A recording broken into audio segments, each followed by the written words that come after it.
500 gold on him, right? I take all of it. Welcome, welcome. What up? Hey, what's up? Nice to be here. All right. How's it going, everyone? How's the week been so far? All of these different lives and people here. What's been happening? Very, very busy with work this week, sadly. Mhm, Lots of mhm. different shifts. I got the day shifts, the evening shifts, the night shifts, all in 1 week. So you already know I'm a bit tired, but I'm still here. Heck Hey. yeah, I'm glad you could make it. And Mhm. I'm just here casually dying from a sinus infection. Nothing major. Yeah, I can hear it. Um, Victor will have a little, like a little growl this session. You know? Victor, are you feeling all right? You seem awfully sickly. been pretty. I've been doing good this week. It's been an all right week. All right Good. week. Yeah. Yeah. Life, have you tried? Yes, You they have a are sinus. naturally. Life, you said you have a sinus infection. Have you tried exercise and diet? While having a sinus infection, no. I Well, don't just think well, like that'll fix it, right? Like if you're not well, that's I often get told. Just try exercising. Hmm. Try Sounds exercising familiar. while you can't breathe. Yeah, it does. Oh god. Well then, Well, you didn't tell us about you, Spio. How are you? I'm fine. Just chilling. A lot of meetings, boring stuff. A lot of things in the works, though. Getting Creating stuff done. formative memories with your family, going to the fair. No big Yeah, deal. I went to the fair, but Yeah, I got a cooler surprise. Later. But it won't be a surprise if I tell it here. Okay. But yeah, I'm good. A bit quiet sounding. It should be better now. Who's that? Someone in chat said that I was a bit quiet sounding, but it should be a bit better now, I think. Here, let me see if I can turn you up to Bread. Yeah. Keep talking. Say something spectacular. Yo, okay, I'm here. I'm down to have some very nice D&D tonight. Excited to be here. Love being here. It's always fun to play. How's that, chat? That's your Sounds version of good on my exciting, end. Brett? That's your version of an exciting statement. Okay. No, I Just said, curious. Brett. I said to be excited. Don't pretend to be me. All right. All right. That's better. Anyone else? Gear. I have one I do have one question for you. Did you play a carnival game and win a prize? Did you win a giant teddy bear or anything? No, absolutely not. I This is not fun, though. I went to one of those big amusement parks with my wife, and whenever we first started dating, and this is probably the whole reason she decided to marry me. And I did one of the ball toss games, and I won, like a 4 foot tall Charizard or Charmander. It was like this big plush Charmander that, I was like, this is just like a movie. We're getting married. I know it now. This is the beginning of a rom-com. Hell yeah, Yeah. let's go. Sees all the little heavy milk jug, whatever containers fall over, and she's like, I think he's got what it takes. Yeah. Hey, you know what? You can pick anything you want from the top row. That's right. I'm that kind of man. Let's see here. Third session. Welcome to the third session of the Murkmire, Unveiling the Shadows. This is an early 1900s horror mystery campaign set in the swamplands of Numestria within our homebrew world of Konu. The Mortal Woes, we are an inclusive TTRPG community that strives to inspire all to learn, create, and play. If you're interested in joining the Discord or playing in any Games, we have LFG games, signups frequently as much as we can. Or if you just want to join the community to learn how to create different things for games or just come hang out and chill, our links are down below. Also, quick shout out, as you will hear throughout the game, some cool musics. And I get all of those at artlist.io. So I'm going to thank the homies over there for providing me with exquisite content to provide you all. Attract the ghosts? I think before we Okay.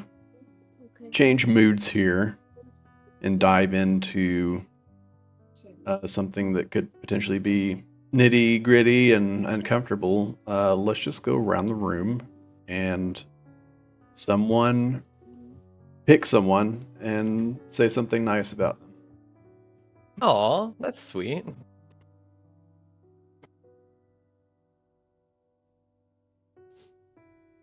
I'll go first. Gear, I like your beard. I want to scratch it. I need batteries. Connected. Thanks. Do you really want to scratch? Because I gave you a hug one time, and I thought you were gonna crawl. I thought you were gonna leave. I was trying to push you in away, behind. but I thought your skeleton was gonna like leave your body. it did leave my body. But people change, all right? Yeah, I guess. You're more than welcome to scratch it anytime you want, Spio. Perfect. I'll go next. Who's it gonna be? Who's my favorite? Life or Kai? No favorites, no favorites. All right, I guess I better roll. No. I'll go. Life. You are super fun to play with, and it has been great making friends with you over the course of this year, and just through playing games together. I mean, the first time we met was on was a streamed game like this. Somebody just invited you in, and you've been like just a great friend. It's been really cool to get to know you through just playing and chilling, and it's awesome. Man, Man. I should have said that. The heck? Next time. Well, thank you, Justin. Yeah, you're welcome. And Thank you. Bread, actually, first and foremost, I love your hair. Your hair is freaking amazing. But thank also, I love how clever you are. Your hidden messages in your bio and all that are freaking super dope, and I love the concept. Can I ask, how many did you find? I have to go through today and see if I can find another one before Spio closes the VTT. I'll leave it up for you guys. All right. You should pull it up for the subscribers or for the people watching too, to see if Yeah, they sure. can. Yeah, you should leave it up for them, so they know what we're talking about here. And Mama Woes is the best too. And then I'll say, Spio, I have been absolutely having a blast playing D&D for the first time ever. Like, I got into D&D first via Baldur's Gate 3 via the game, and then I slowly found this group. And up until now, you've been the DM that has been, making games for me to play in, and I've been having an absolute blast. Well, thanks. Now I feel like I need to redo mine. None of us talked about physically touching another person, which I think we're probably all the Here, more I comfortable will with touch than you. you. Yeah. Let me touch you. You can. You're more than welcome to, man. Anytime. Gear, how about this? Well, let me take mine back since everyone had such great ones and all I did was talk about touching you. You can't take it back. I'm sorry. Well, I'm not taking it back. I'm just adding to. Sorry, not sorry. Is that all right? Gear has been an inspirational mentor as far as DM goes. Ran me through my first game and has been around ever since. And the surprise actually is a present for you that you'll see Saturday. Oh, well, thank you, Spiel. I appreciate that. Yeah, I'm hoping that it's worthy of the quality of the DM that's going to be running our game in person. So It's an Ali. It's from AliExpress. yeah, dang it. I got him. I figured it out. Well, yep, cat's out of the bag. It'll be here Saturday next year sometime. It's already broken inside. Yeah. Yeah, I don't know how well you guys can read all of this stuff, but that was part of the listing. Already broken. Yeah. Yeah. It's like, please smash before delivery. If you guys, that was a nice dose of good vibes before a bad vibe game, and this is a good learning moment for anybody watching who wants to run games. Sometimes playing a game, the meta can being a character, and that's the only time you spend with your friends, can get confusing. So it's nice to do stuff like this. Indeed. You know. All right. I'm very, Soft step. very ready to start. as far as Harrison goes, though, like if you guys can't read this stuff, if you guys want to try to solve the riddles, we can take some screenshots and put them in chat, and things like that. So, if that's something that you guys want, feel free to reach out to us, and we'll make it happen. I won't. If you want it, you got to do the work. You can screenshot. You know where the print screen button is. All right, Night If Fury. not, That's it. okay. Night Fury, just press print screen. You have to go back and read. Well, I think the screen on stream might be a little bright and kind of hard to read. That's how the font is. All right. So, last session, there was some talk and investigating going around Bishop Square, Marlin Bishop's speakeasy, as Norgathar was killed in cold blood within what is supposed to be a neutral zone.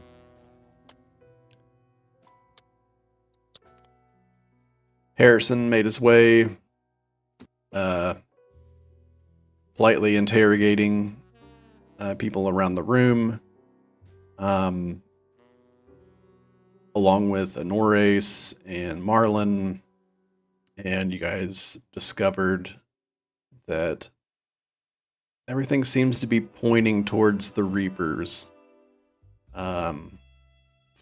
Just by the basic description of the person that Rowan and Harrison saw leaving the scene of the crime in session 1, and after finding out some further details,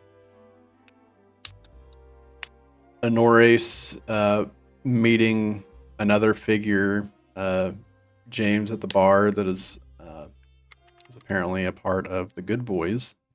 I guess I could show you guys these pictures while we're...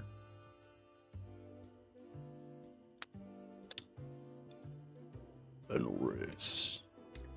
The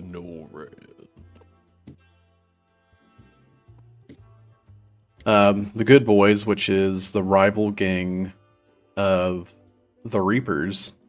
The Reapers are more of an invasive group that has come in over time after the Lunar Reckoning, and the Good Boys have been in here and sort of established to actually help defend the town from certain individuals like themselves. The Reapers, not the Good Boys. It wasn't until shortly after, so you guys noticed that Rowan and Victor were gone. Victor had encountered something unknown to him downstairs while guarding Rowan in the basement, which is essentially the Batcave. and something about Rowan seemed to change. Darkness began spreading, and monstrous groans and roars came from the basement where Rowan sleeps. And we ended the session with Rowan still in the basement and Victor coming upstairs to meet everyone else, while Harrison, I believe, was polishing off the floor from purchasing generously some extremely expensive rounds for some of the boys before they left. Not my smartest move, but here we are.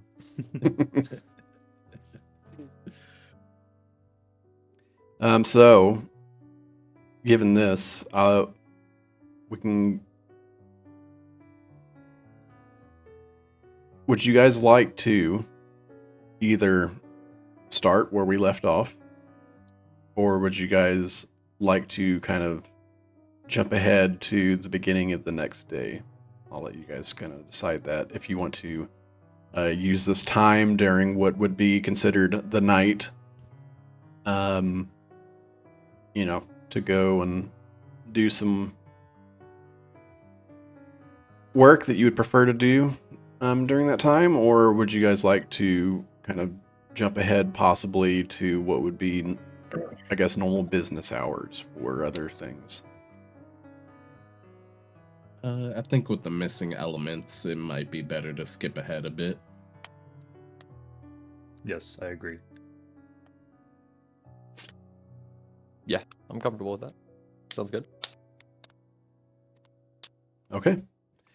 So, Harrison, you finish cleaning up. I imagine, Victor, you head back downstairs to maintain the guard over the night. And after things begin to settle down, the speakeasy's locked up and closed for the evening. You guys all get some shut-eye, if possible, and wake up to a very annoying ringing alarm downstairs that is set, for a daily alarm. It's not quite the buzzer from like the old square brown box alarm that you plug in, but it is some sort of contraption that has been devised to ring around 7 or so. Nice and early. God damn it. I'm guessing that shut we're that all, thing off. I'm guessing we're all like in separate rooms. Yeah, so downstairs, did I put that map in here?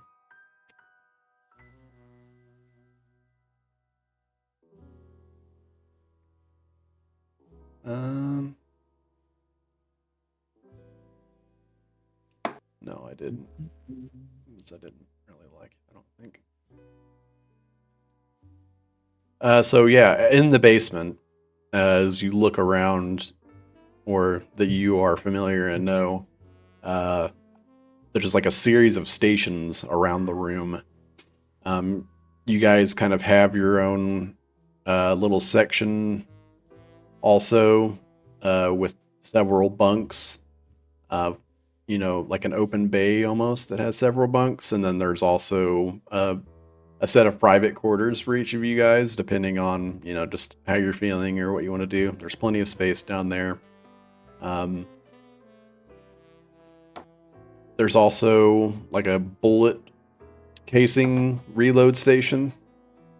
There is a very nice established alchemy herbology lab kind of set up. You guys also have this large desk with a huge map of fine wood kind of posted up, and a bunch of sets of little pins to make your own marks, and of course the cool little string to connect different points, if you will. The classic stereotypical investigators billboard, pretty much. There's also, there's like a little lever that unfolds these shelves that have like different equipment to place your rifles and firearms and to be able to store away the ammunition that you guys are able to make down here, just to be able to grab and go.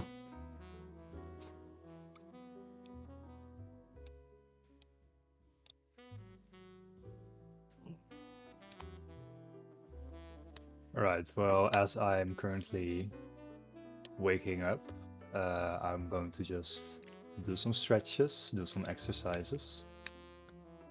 Some light old man yoga style. Yeah.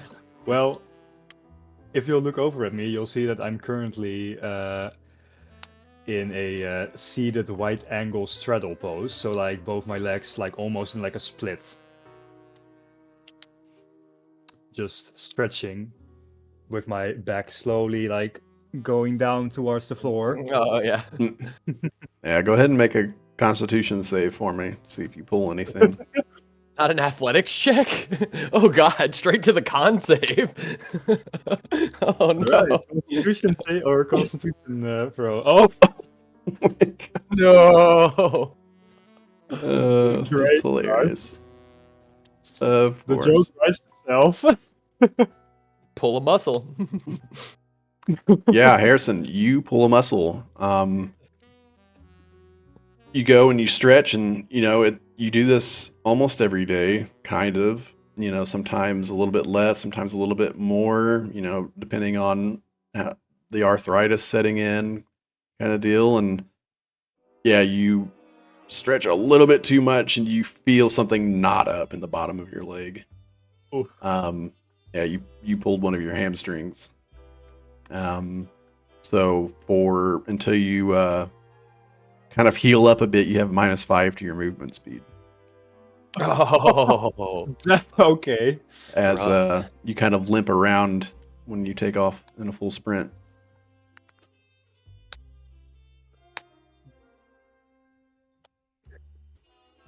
So as that happens, you just hear, shit! Ah! Oh, that's not how I usually do. Ooh. I'll Ah. if I hear Harrison scream, I'll like come around the corner.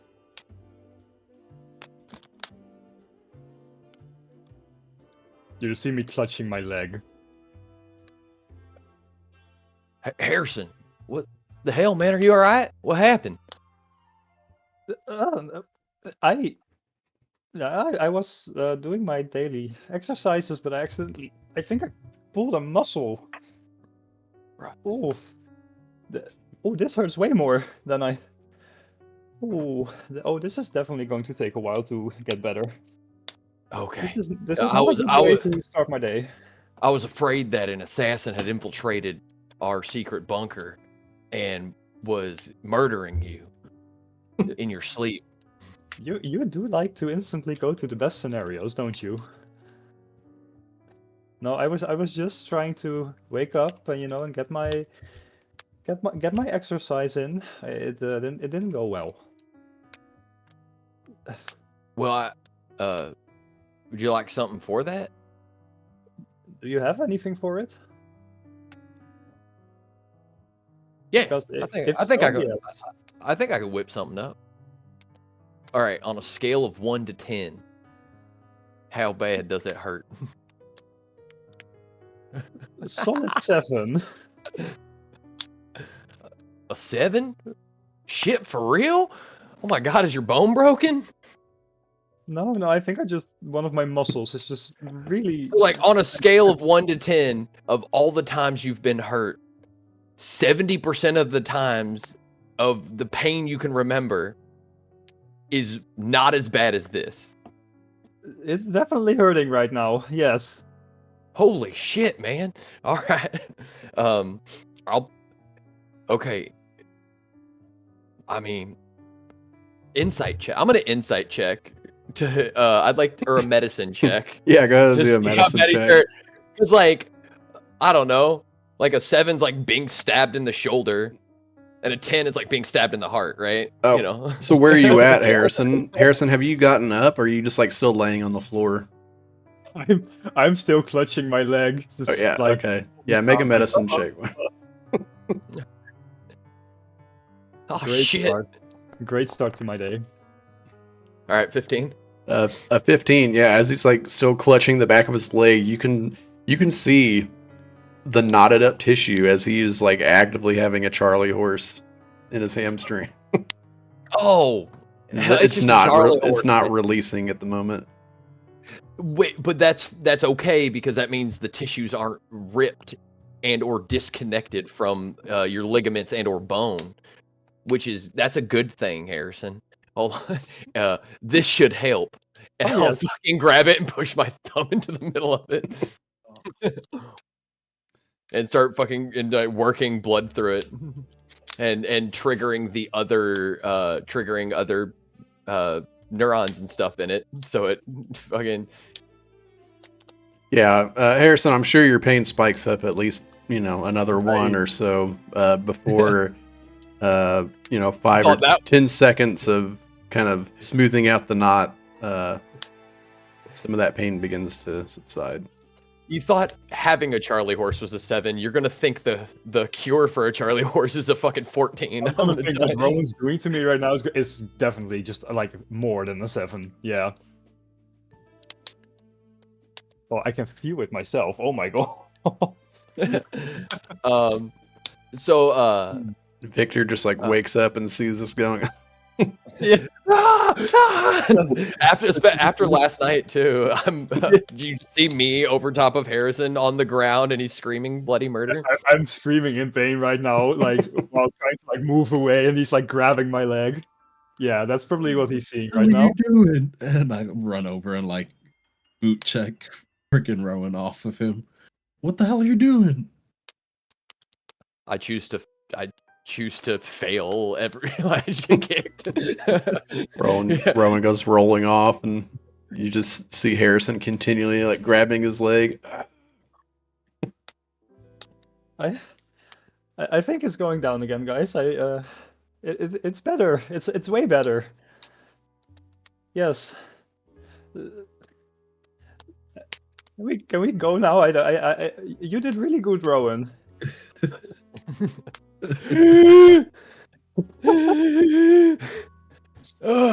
I stand up and I'm just trying to like put some weight on my leg, and I'm gonna try just walk.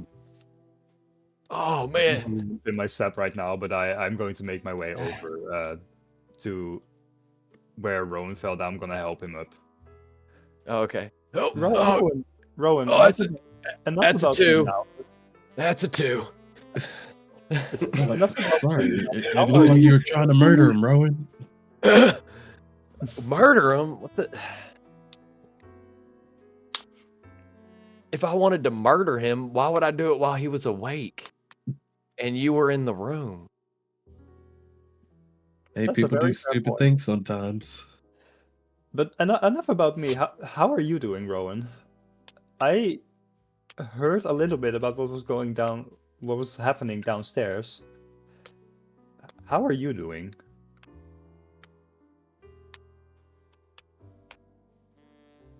Rowan gets up and walks into the other room, and like walks over to his and just like walks over to the chemistry set and starts like messing with like a potion or something. He's like starts making a potion.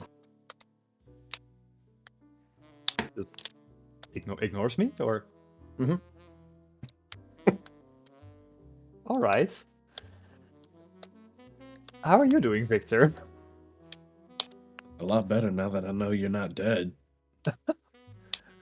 It takes a lot more than that to get me killed. Believe me, I'm still here. It does still hurt though, but I'll manage. Say, what was? Can you tell me a little bit about what was happening yesterday? I heard a lot of noise coming from down here while I was while I was investigating and speaking to the people that were still upstairs at the time, but I heard a lot of sounds and not so very nice sounds. What happened? I wish I could even explain it to you, friend. It it it it was just. I think it's best if Rowan shared with you when he's comfortable.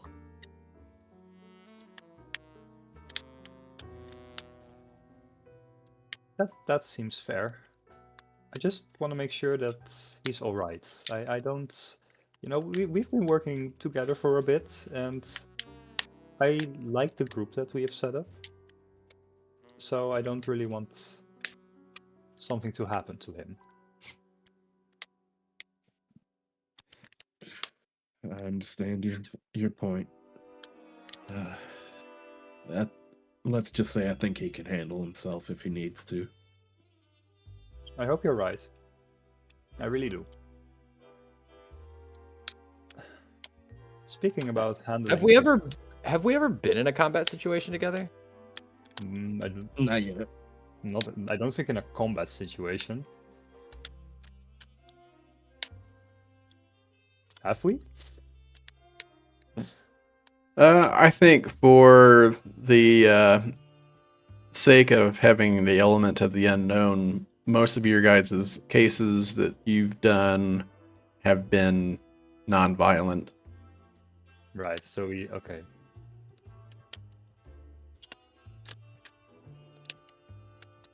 But speaking about, well, handling things, I wanted to discuss our next steps. And I kind of wanted to do that together. So I don't know if Rowan wants to speak with us about it. But I think it's good that we plan together about what we're going to do next. Everyone, get your ass in here. We got work.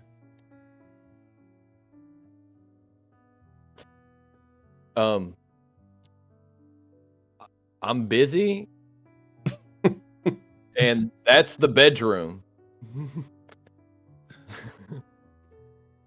Come out here. I'll walk towards it. Yeah.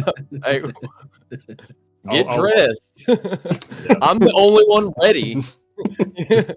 What do you mean getting there? That's where you sleep. It's like a whole new perspective now that it's like all of this happened in your skivvies. Victor just steps out of the room. Anyway. No, I'll get dressed. I'll walk into the room, and I'll pull up the notes that I made. You have to imagine that while I was doing my investigations, I was just frantically writing all of the little things down on paper. And so I just hold up like this paper script, and it's just words on words on words on words of different little things that I wrote down. So I took a few notes about the things that I spoke about yesterday with all the people, and I was wondering if we could go through them together. Yeah. A few notes. Well, yes, it's just 5 pages. It's not that much. In any case, the most important thing that you need to know right now, and I think it's the most important thing that I found out. It seems that, it seems that it's likely that the killer of Norgafar was a purple-colored tiefling associated with the Reapers. And I got told this by a member of the Good Boys, so I think it's decently safe to assume that that is correct and that that's currently our target. I really hope that is correct, because otherwise I lost 200 gold for information that isn't correct, and I'd hate that. Well, from that description that Marlon gave me, it sounds like it's Damien's son. So We'll have to be very cautious the way we step on this. Just for myself, Damien, that's the oh, is he like a leader of the Reapers, or like a boss? Like, I'm not really I don't know a lot about them. What was the name of the bar from episode 1? I can't remember right now, Spio. The bar from episode 1, The Devil's Den. Where? Okay, it was that then. That was right. Well, he runs the Devil's Den. Not quite sure how he fits into the Reapers, if he's the leader or if he's something else, but A bit higher ranking, maybe, in their order. Well, in any case, that's a good lead to go off of. And Tiefling aren't exactly the most common races.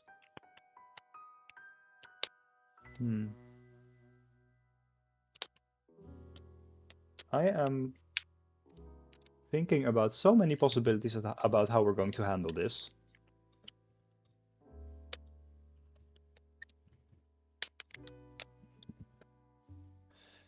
Victor, what do you think is the right course of action? I feel like we should stay together as a group, but I also feel like it's better to spread out. In any case, we need a lead on where to go next. All I know is that I saw him dashing, if we went outside, to the left, and he ran into one of the streets there. But that's all I kind of have to go off of. Do we have any? You said we had physical evidence. You'll see that Rowan's like, he's standing by this giant like chemistry set of like all these like swirling things, and there's like fire and there's steam coming out at one point, and you see this like fucking black liquid like swirling in it, right? And it's like falling into it like a big beaker, one of the big open top beakers.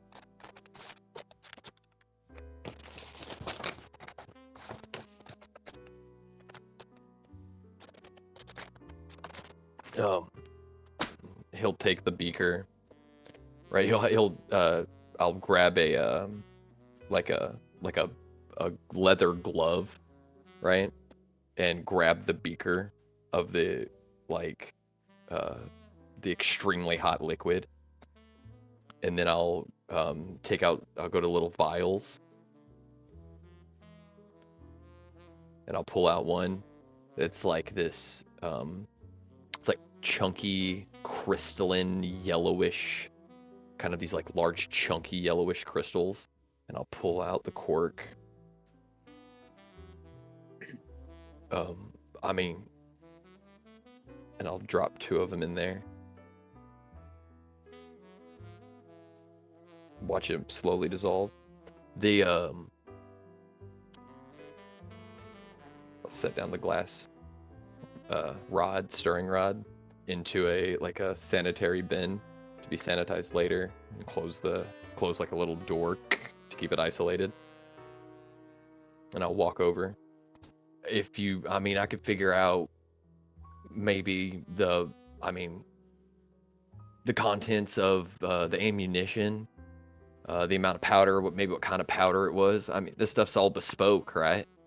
It's not like, or if it's mass produced, it would be for the Inquisition, right? And there are no, like, if you're getting your hands on like good quality ammunition, it's made by, that's for the hunters. So it's got to be somebody in this city is making this stuff, and if there is any chemical or material evidence, I can figure out who does it. Here, drink this, and I'll set it in front of you. It'll help. Can I make a medicine check to see if I know what it is? A medicine check or an insight check? One of them. Yeah, whichever one you want. I'll make an insight check. Looking at the top, you can see a separation of like a almost oily like liquid, just barely kind of separating into a little like on the top, but just barely on its surface. It smells acidic and almost like tobacco a little, but in only in the way that tobacco has that bite to it, not in its actual flavor. I'll take a look again at the glass and I'll take a look back to you. Rowan, it's that we've worked together this long and I trust you. Right? And I take the flask and I'm just going to swig it down. Oh shit, hold on. It's scalding Oh. hot coffee. It's No, don't drink it that fast. Hell, sip on it. I instantly like pull back and I just start slowly. Oh shit, man. taking a little You not had a cup of coffee? What the hell? This is coffee? Yeah. I thought you said this was going to help me. I thought this was some sort of. Well, you just woke up, didn't you?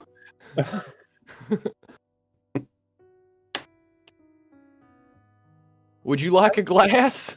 Yes, please. I'll look at Victor. You just Well, entirely- I think one's enough for you today, Harrison. But I'll get you another. Give me about 14 minutes. It takes a while, and I'll go back to my the alchemical setup. And give me something to work on. All right, I can figure it out. And also, Victor, if you get hurt, come find me. You don't have to just wrap it up. I mean, I'm a surgeon, man. Yeah, actually, Victor, how is your hand doing? You can see the blood-soaked bandage. Just kind of dried blood at this point, but the bandage is pretty well, but still wrapped. I mean, it's feeling a bit better today. Mm-hmm. Yeah, Yeah, that's- careful. Oh, sorry, Harrison. What was that? No, I was just saying that's good. It's good that it's getting better. It still looks a bit rough, but at least it's not infected, or at least so it seems. Hey, if you're not gonna keep a glove on it, or you think you might rip them stitches out, change. I can change the bandages. But if you think you're gonna be easy on it today, we can just leave them and let it heal a little.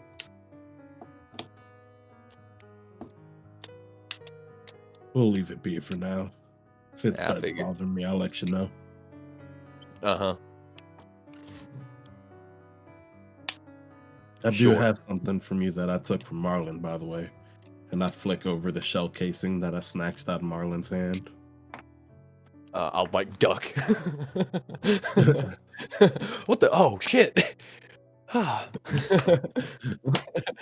Be What careful. would It lands near just a vial that looks like clear water, and I just hold my breath. That could have been very bad. And I'll take the vial and I'll put it in a shelf and close the door. I shouldn't have left that out. Why didn't you just grab it? I didn't flick it at you that hard. I don't know. I don't know what it was, man. Hell, you kicked me earlier.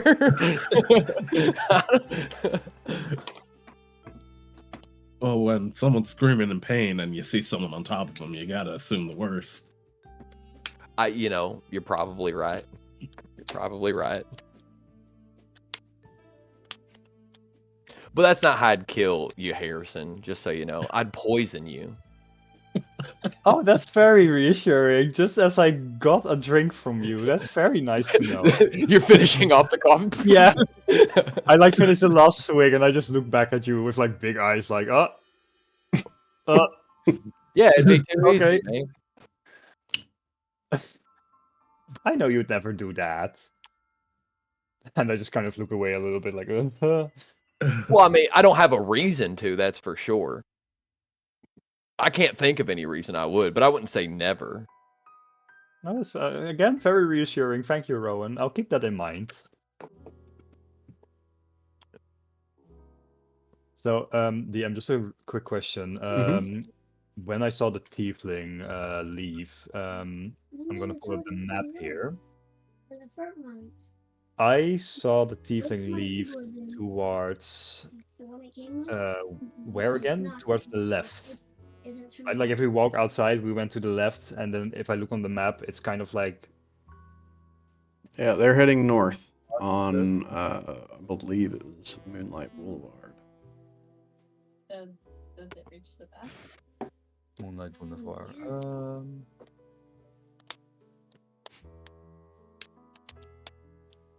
Okay. Yeah, which branches off of East Main Street. Go ahead and pull up the map for chat. It's gonna be hard for you guys to read the streets, but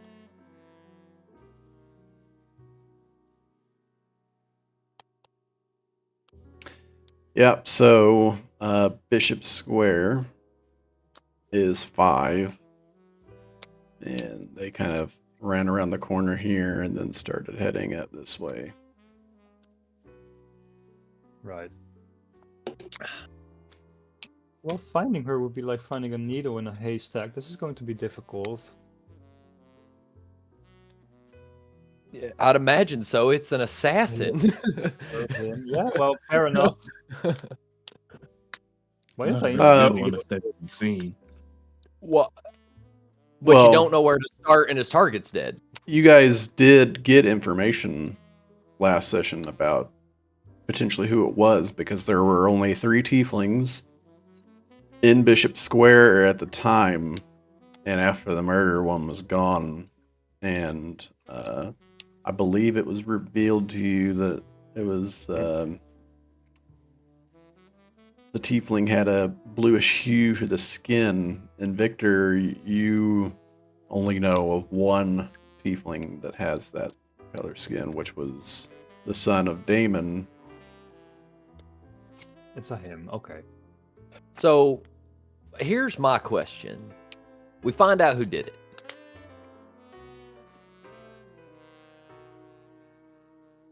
Then what? That's what I'm saying. That is a good question. And also, why? I'm not quite sure myself. I'm just curious about the motive, I suppose. We probably didn't like that feller, if I I had to mean, guess. that's obvious enough, but I'm wondering why.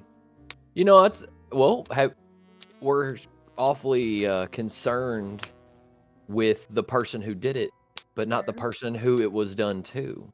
Invite her, saying I that bet- people spoke too much to her. Maybe we can find some leads there. You need a. You I need like to that call a idea. lawyer. She's like, I like that. I think it's good. We should talk about Norgafar a bit more. Find out who he was. Maybe that will give us some more leads. Because, I mean, the way I figure it,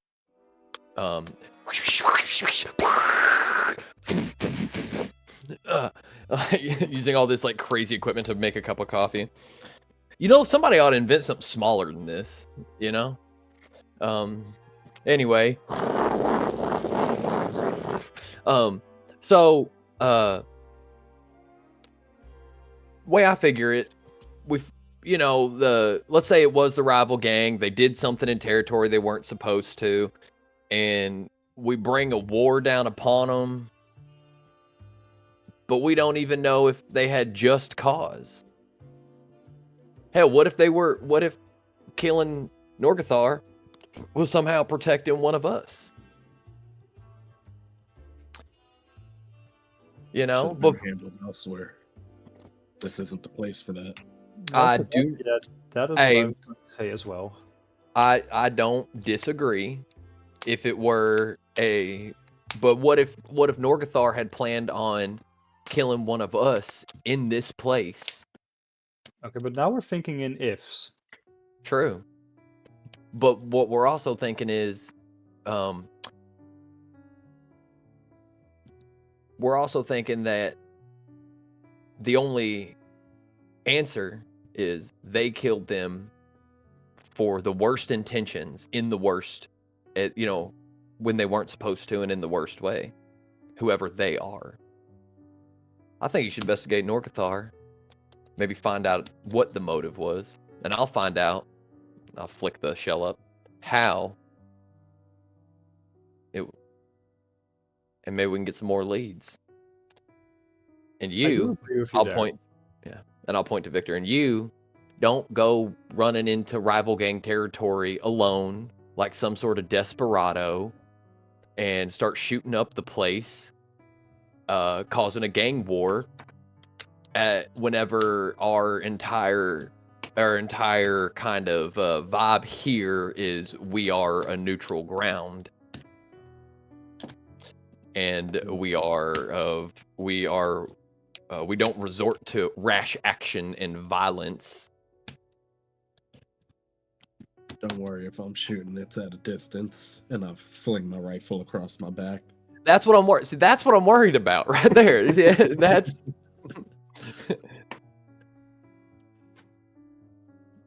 Well, I guess then we better get started. I'm going to head upstairs, and I'm going to. don't go Awesome. alone. Oh, Y'all I'm not- should I won't go y'all go far. together, man. Like they know that you were, they got to know that you were investigating them, and and you were just stabbed in the fucking hand, so they're gonna know that you think that they're under investigation.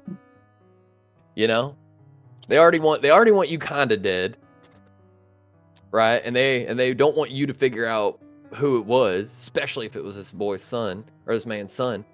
Y'all go together.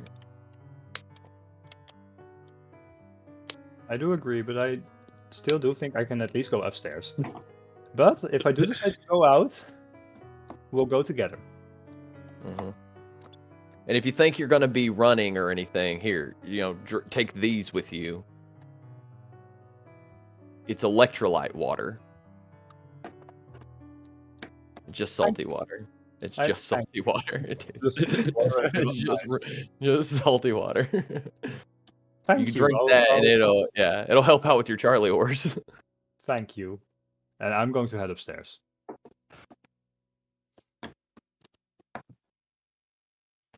I'll grab Victor by his arm before he gets around the corner. Don't worry, Rowan. I'm not gonna say anything about last night. Well, something was already said. Just forget about it. Trust me. And I'll let his arm go.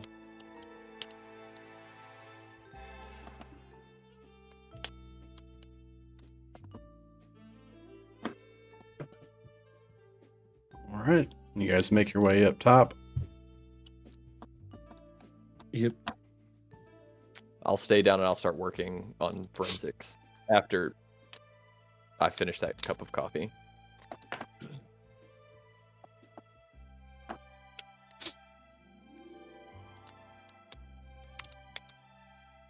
All right. How do you want to go about this, Harrison? My style is a little more get in there, get information, get out. But we can go any route you want to go. I don't dislike the way that you want to do things. I personally am a bit more careful. I don't really like taking unnecessary risks. I really don't. But and I want to say if, but I think it's just what we kind of have to do. I think it's good that we try to get our leads in a place where Norgafar was also known very well.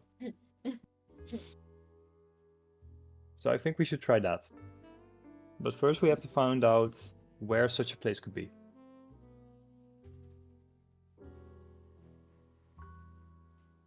Got any connections? Well, I I mean, can we know call in mine. we know he liked gambling. We know he definitely wasn't afraid to take risks. Maybe there's other, I don't know, maybe there's other places that have gambling spots that he would be known at. Maybe we can find out something there. He had to live somewhere, and That's a fact as well. had to get his money that he gambled away somehow. Very true.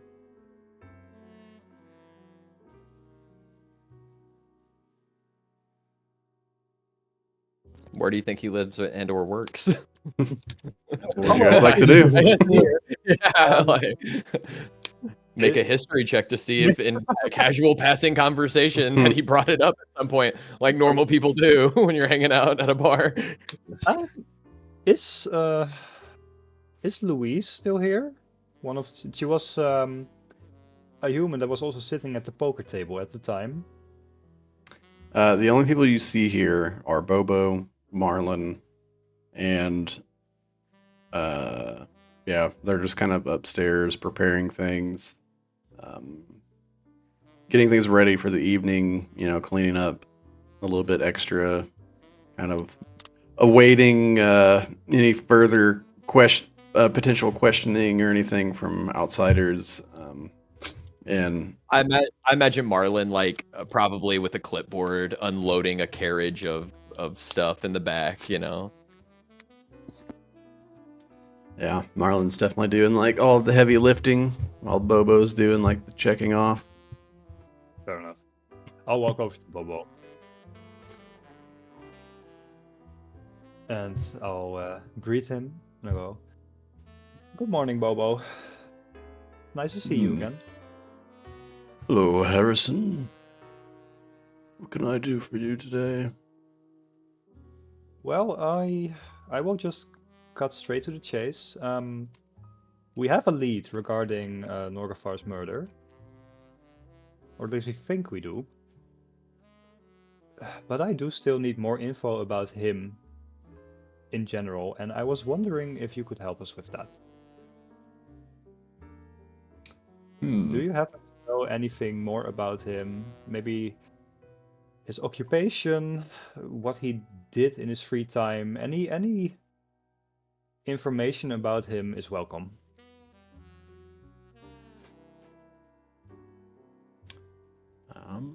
Let me see here.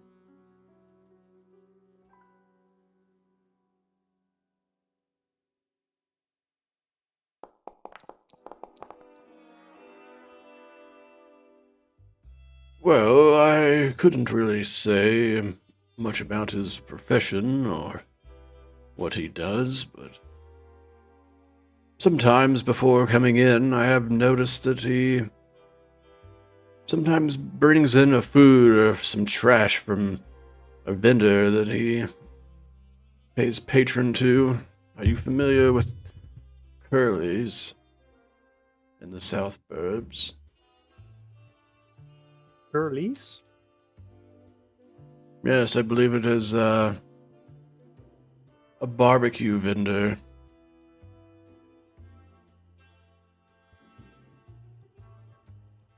And you're saying he did what for them? He took away trash, or?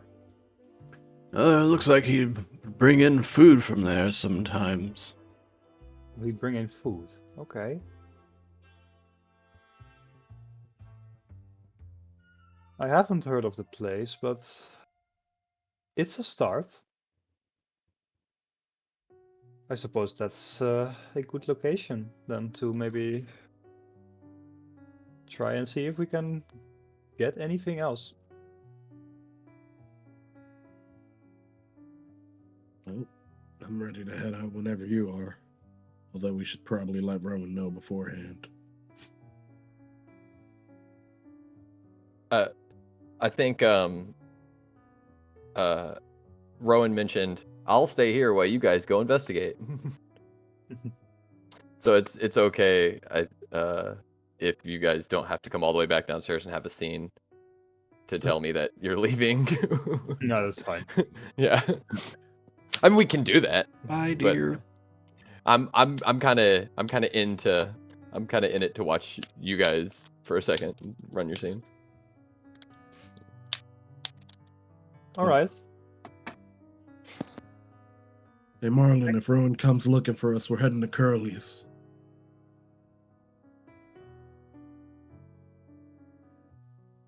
No, You stop. say Marlin or Rowan? You said Rowan. All right,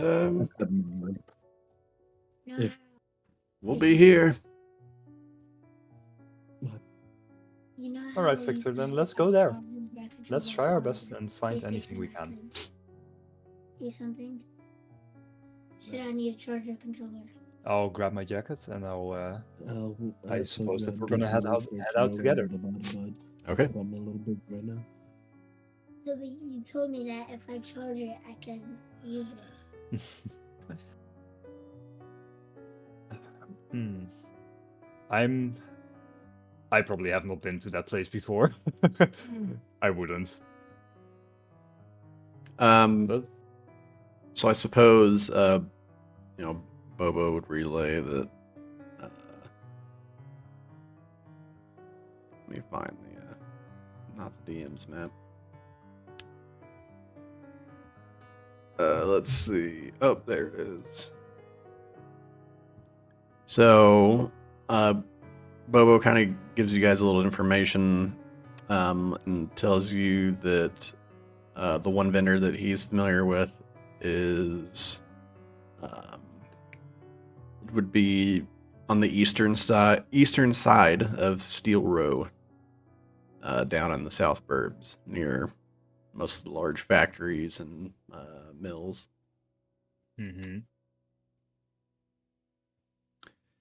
As you guys head out, what do you just head straight, like the most direct path? Which would be down Tormid Avenue, looks like. Where do you guys take any detours or explore anything else? I personally don't. I think we should just head there and see what we can find. If we have any time left, then we can probably take a look around. But currently, I want to focus on the case at hand.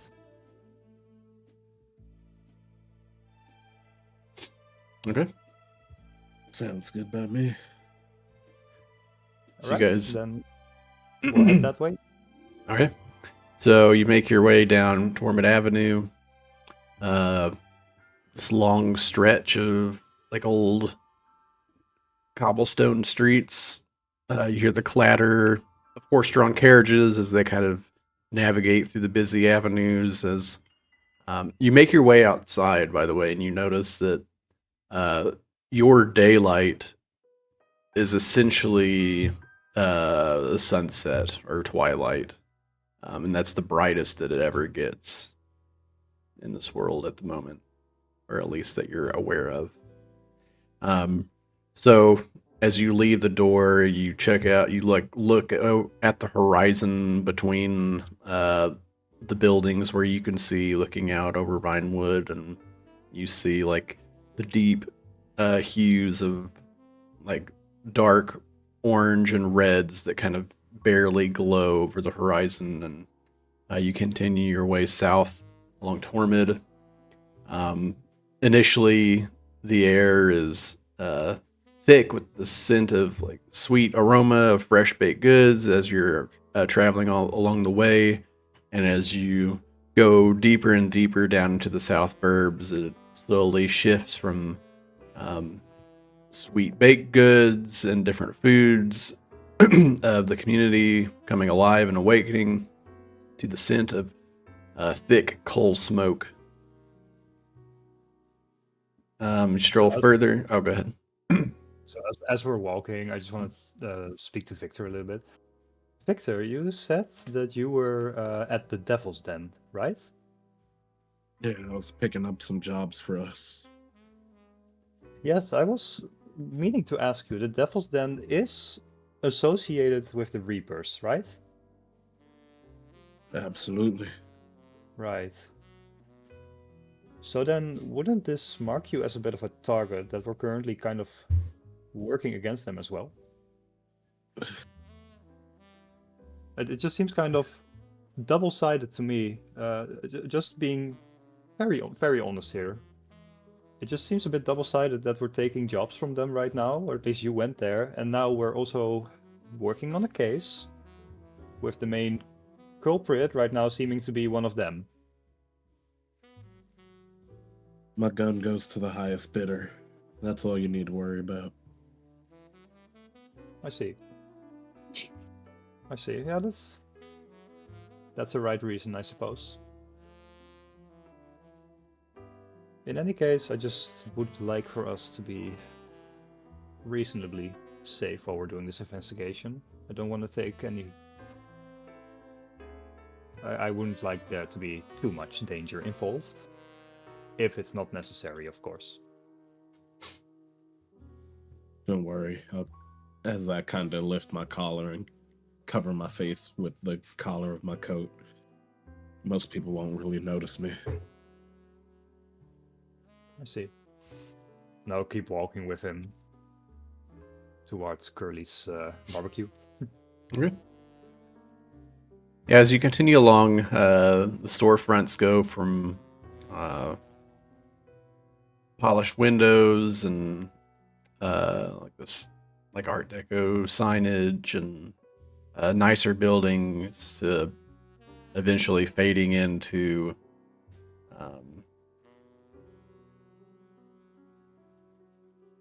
just things be getting slowly and slowly more rundown. Some windows kind of like broken in, some boarded up, doors locked up.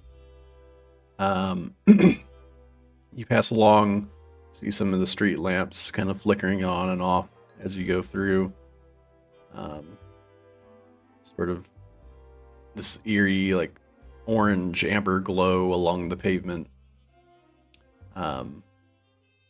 Occasionally you'll see a group of people in like overcoats and fedoras kind of grouped together and kind of look in your direction and kind of walk off. Some huddled like on some street corners as they, kind of tracking you guys as you're walking through. Occasionally you can hear like the sound of like a saxophone playing in the distance, like behind closed doors and different buildings on the other blocks. This could certainly be better days. Especially this part of Vinewood. It seems a bit run down. As you walk by one door, the door opens, you hear the ding of the bell, and somebody's walking out with what appears to be a bottle wrapped in a brown paper bag, and they're like looking in the opposite direction as they're stepping out and bump into you. Hey, watch it! They kind of like shoulder check you, Harrison, and keep walking by.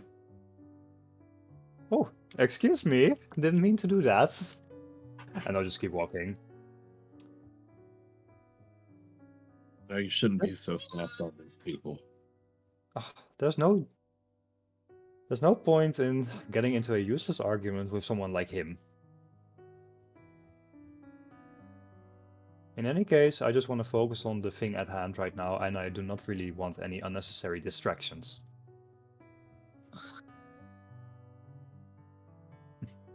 And that includes someone that just wants to drink alcohol or whatever was in that bag.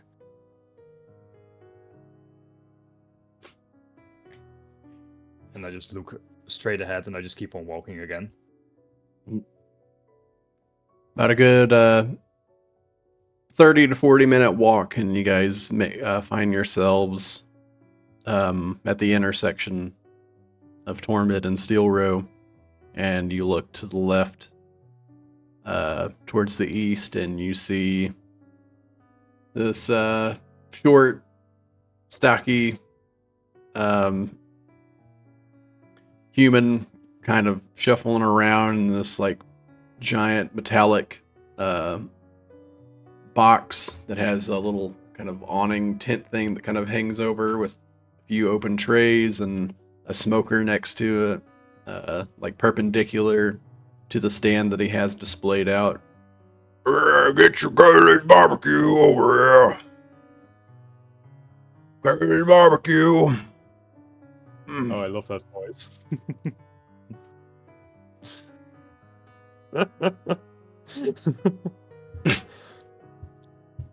So is this like a cafe or like a restaurant? Is it just like a big food stand, Curly's barbecue? It's definitely like a food stand. Food stand, right. Short ribs. Oh. Pulled pork.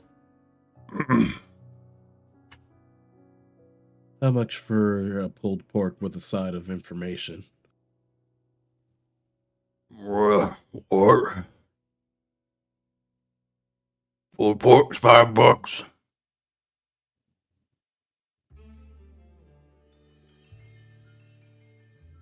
I love that. I love the way that you just said that.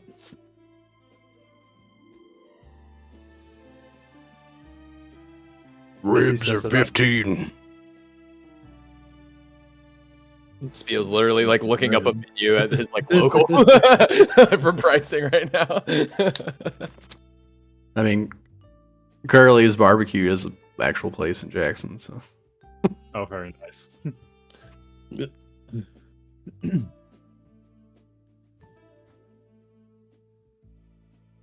Use The real proprietor. places, guys. It makes it easier to remember. The proprietor of Curly's is like, I don't sound like that. Yeah. That's not how I This son sound of a at all. Oh, so anything like that. Well, you want a sandwich or not? Yeah, I'll take a pulled pork and slide him $5. Barbecue sauce is on the side. Thank you. So, quick question. Damn Have, dog in the back. Shut up. Hey. Sorry, what was that? Got a quick question for you, friend. All right. I'm looking for a relative of mine. His name is Norgathar. Norgathar? Your relative? Yeah, we're very distant cousins. I'd say so.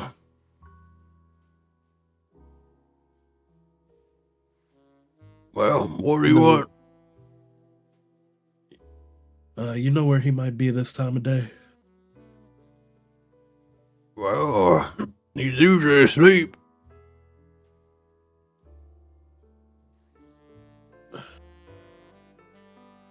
Fair enough. It's still early. You know where I could find his place of work? Maybe.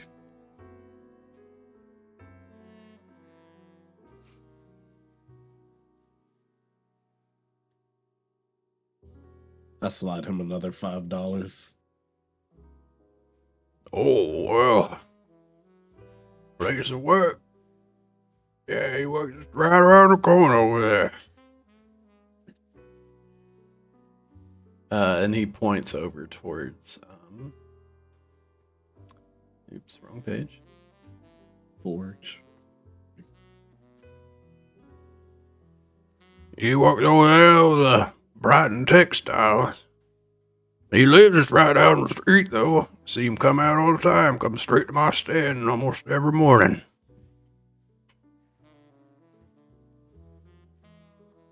As he's saying this, I'm just standing there with my little notebook, just writing everything down, like frantically, like completely zoned in on my little notebook. I'm just almost like having the thing like 5 inches from my face, just like writing it down. I said every morning, but I meant every evening. I know. So, I got so he, he gets off of work, comes over to his stand, gets some barbecue, and then heads on up to Marlin or Bishop Square. It's a standard path for him. Well, if you see Norgathar, let him know I was looking for him. Name's Victor. Well, do.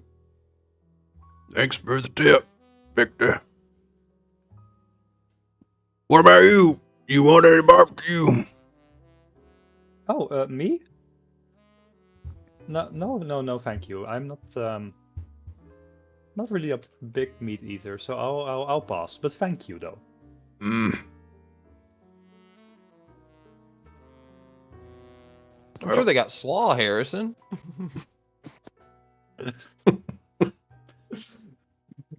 Thank you, disembodied voice of Rowan.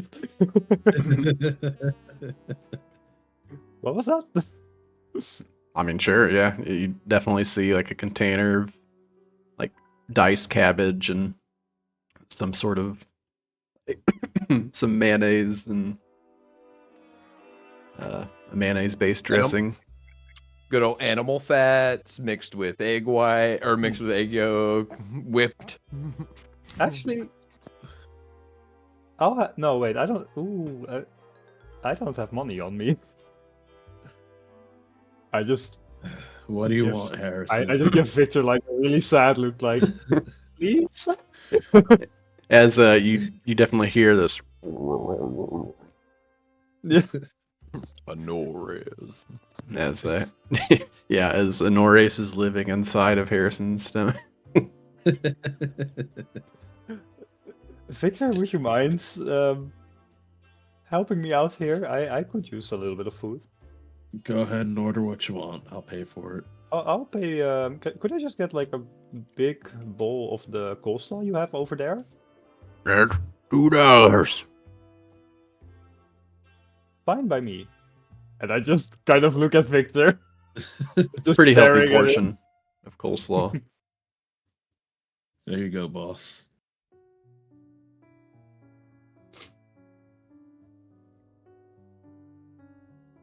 And I'll slot in the $2 to give him get Harrison some coleslaw. All right.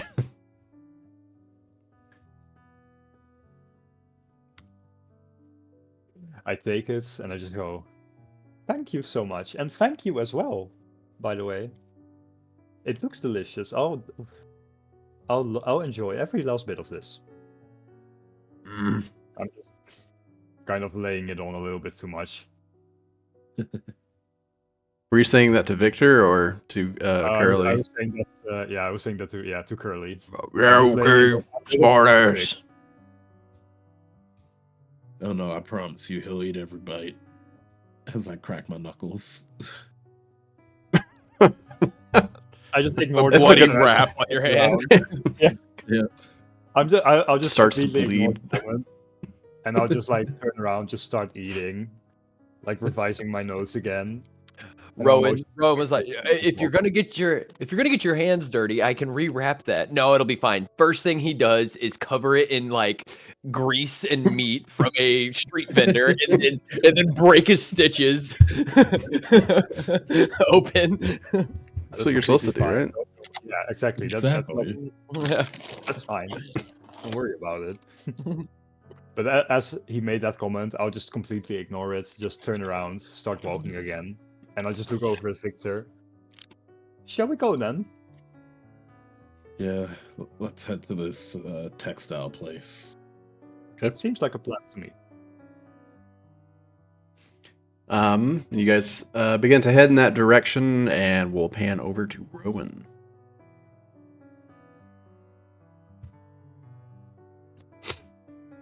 Mm-mm-mm. All right, I love crackers. Crackers. Rowan will take out some, like he'll set down his crackers and take a drink. And he'll take a deep breath.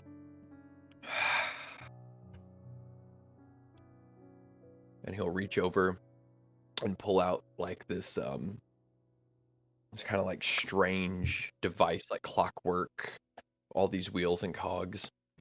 And he'll pull a handle out, stick it into it. You hear clacking as he winds it up. And then he pulls out a big wooden case and he opens it up. And inside is like 12 or 15 little long cylinders. And he pulls one out, made of pewter. They have all of these like grooves in them going this way. And he'll place it in the machine. And he'll spin a small needle down onto it. And he'll start playing a lively tune kind of comes out of it.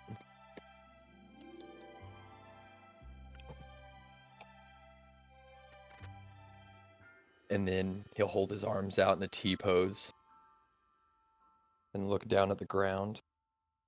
You can like barely see this like black kind of veininess from a wound on his chest, almost infected looking. I'm waiting for the lively tune to play. Is it actually lively, or how do you Mhm. mean?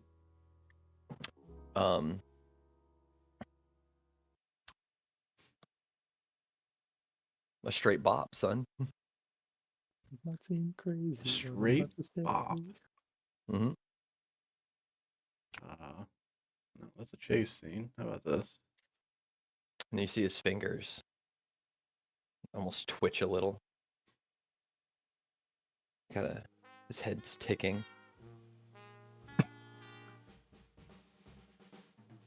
And he starts swaying back and forth. And he jumps backwards in his chair.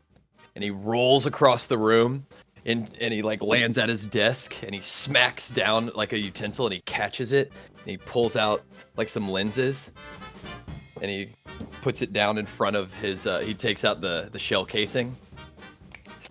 And he's like investigating it. Pulls out a little bit. And he'll slide back and spin around in the chair to another station. Landing right there. Pulling out vials. Dipping it in and closing it off. Flick it. Catch it. And he'll put it inside a machine. And he just starts to go to work in like he's in his space and he's dancing around. He gets up and does like a little backwards walk. And he'll like reach up and he'll open up a cabinet. He'll pull out the exact book that he needs. Flips it open to the page. Right? Walks by, grabs a cracker. And he's just in his space. He's in his zone. This is where he's comfortable. Every movement, everything he does is with confidence and executed with like gravitas and fun, like he's done it 1,000 times, and each time he's found a new way to just make it a little bit more fun each time. And you could tell that he just loves this. This is what he was born to do, right? He sets down the book, and you can see like complex chemical structures and words that are like multisyllabic, 12 to 25 characters long. You see in like written in the margins of this like academic text are corrections, right? You see it like the picture of the author has like a silly little face drawn on it, right? And he's just going to town, like investigating and like doing his forensic work. He's like playing on like the beakers and stuff, like the timpani thing right here.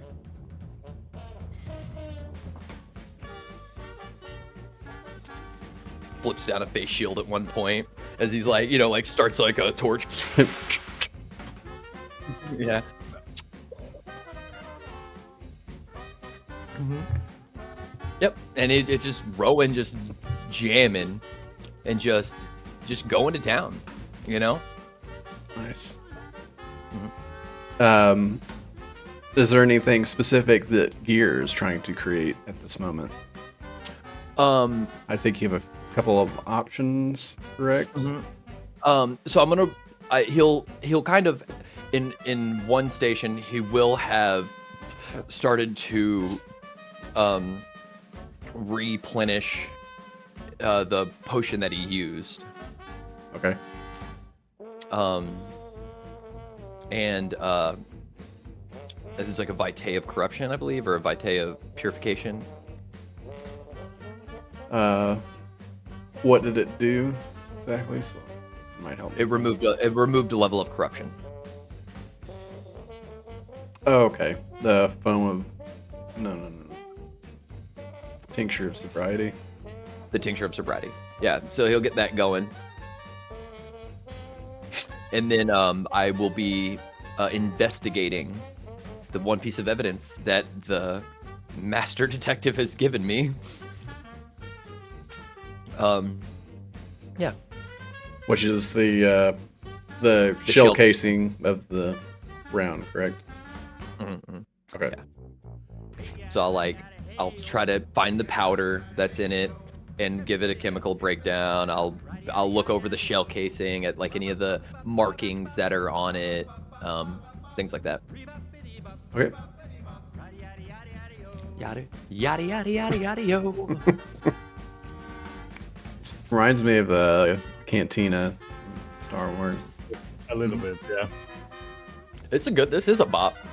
I'm not gonna say that this scene is entirely made up. I'm gonna say I've listened to a song almost exactly like this and danced just like this throughout my house. So, and this is from Gear to all of you. And if you haven't, you should. You're missing out. I'm just gonna say this like out of character really quickly, but Harrison wishes he could have the same amount of fun in his work that Rowan is having right now.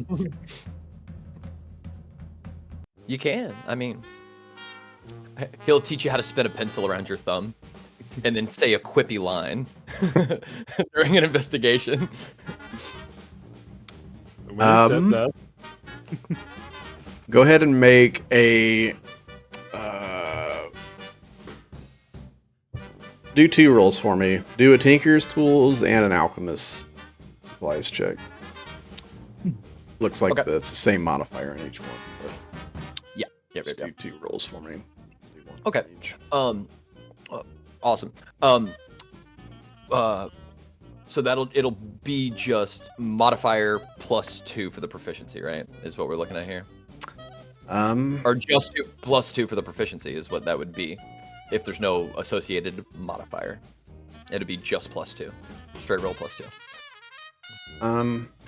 No, I think it would be the +6 that you see on the sheet.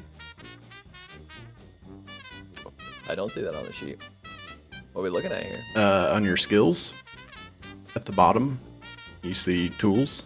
It says Tinker's Tools, Alchemist Supplies, Herbalism Kit. So it does have the associated modifier. Okay. Yep. Gotcha.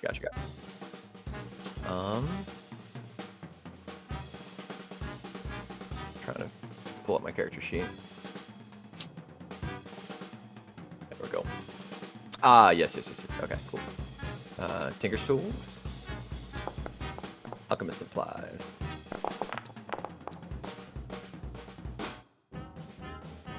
So a 19 and a 22. And I'll like as soon as like the snare hits, I'll like bah! And like a cork pops on something and a bunch of steam comes out, and I'll like start dancing towards it. Like I knew that was exactly what was about to happen.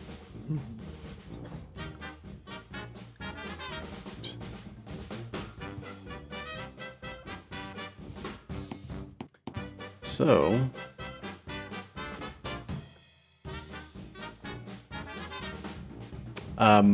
with the, let's see.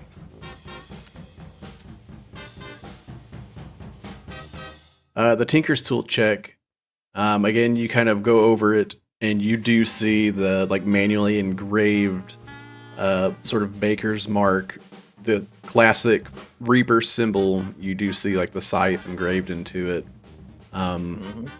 So, that's not, there's nothing really like curious about that, but you do notice something as you're going through the residual gunpowder from the casing. You kind of smelled a little bit. It doesn't smell. It's interesting. It doesn't smell exactly like just straight like gunpowder, like sulfur.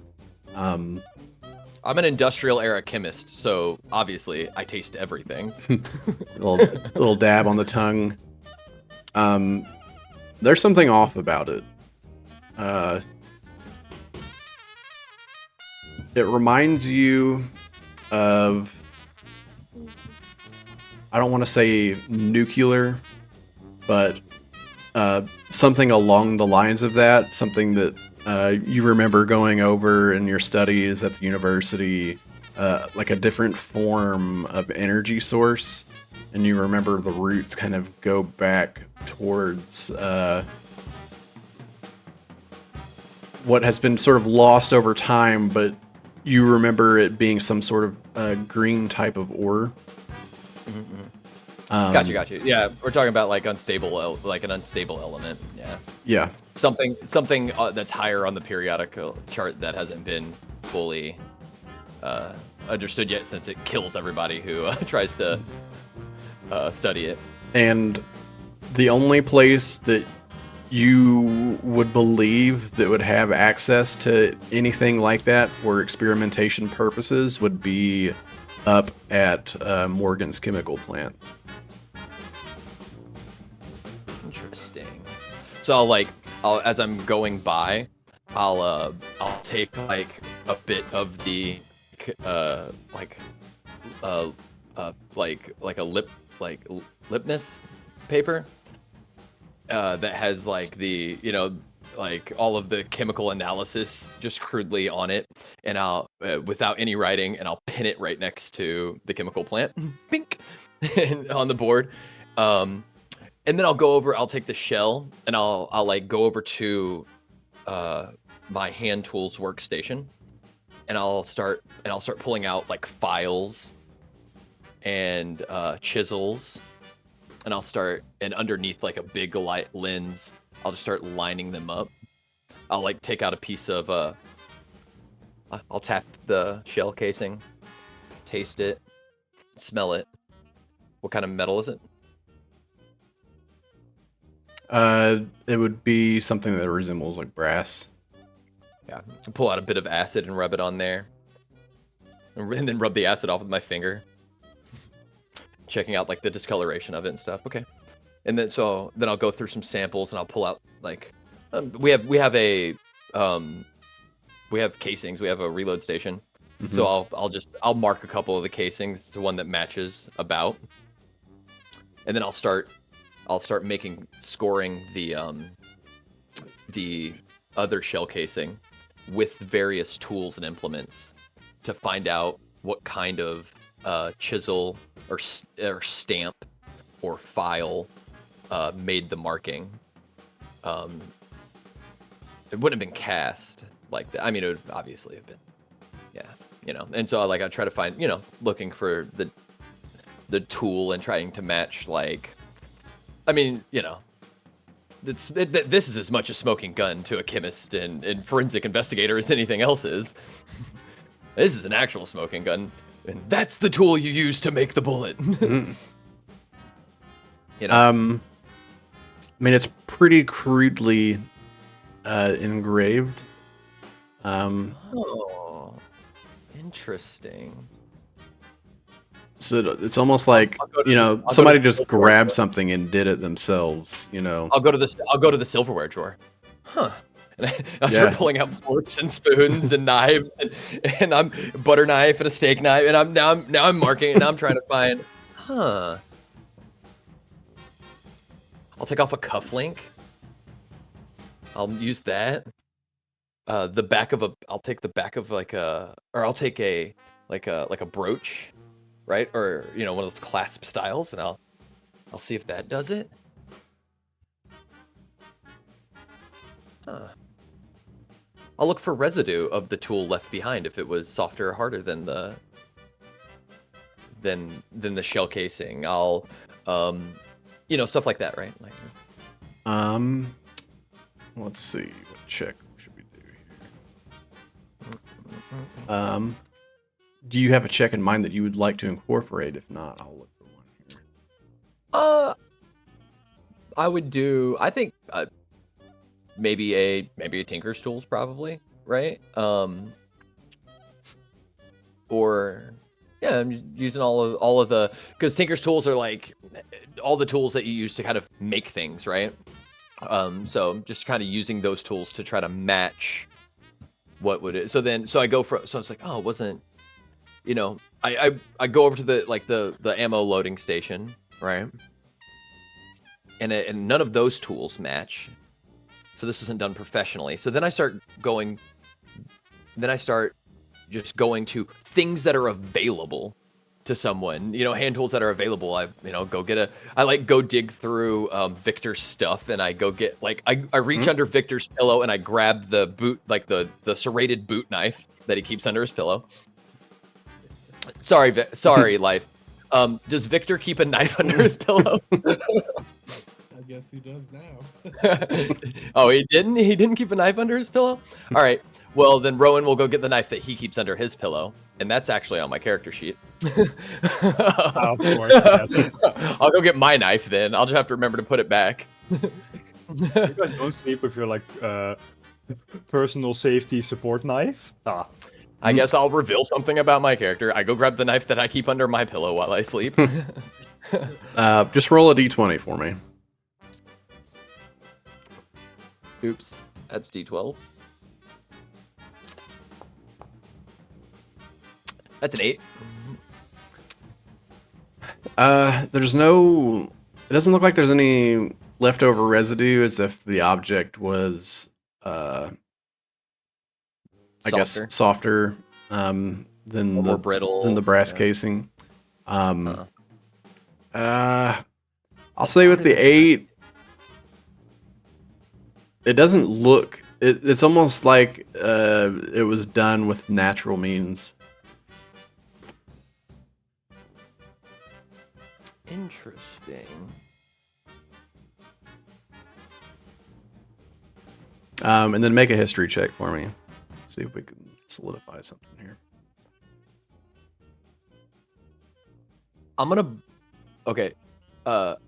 bite the test shell casing, and then I'm also going to run it across my own canines too.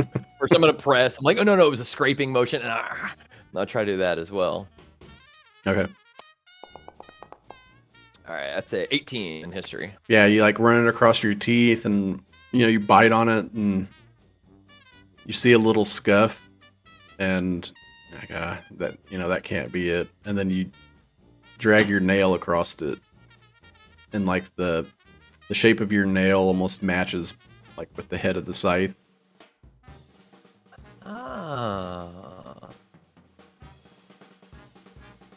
I go over to my bookshelf and I start pulling out anatomical and biological medical texts of the races in Numestria, and I start checking for hardness of the various of nails, because a human nail can't scratch into scratch. Right, human nail can't scratch into brass. It'd have to be something else, probably. Yeah, and with your 18, it kind of just clicks, and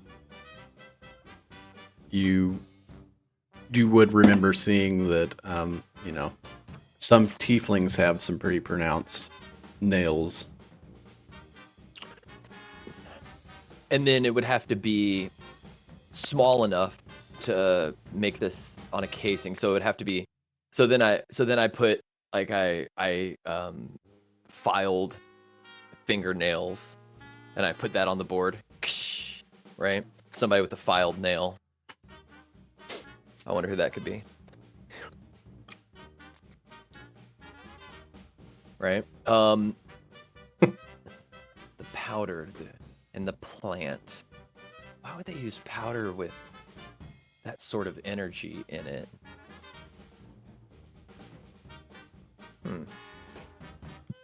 I go back for my 5th cup of coffee.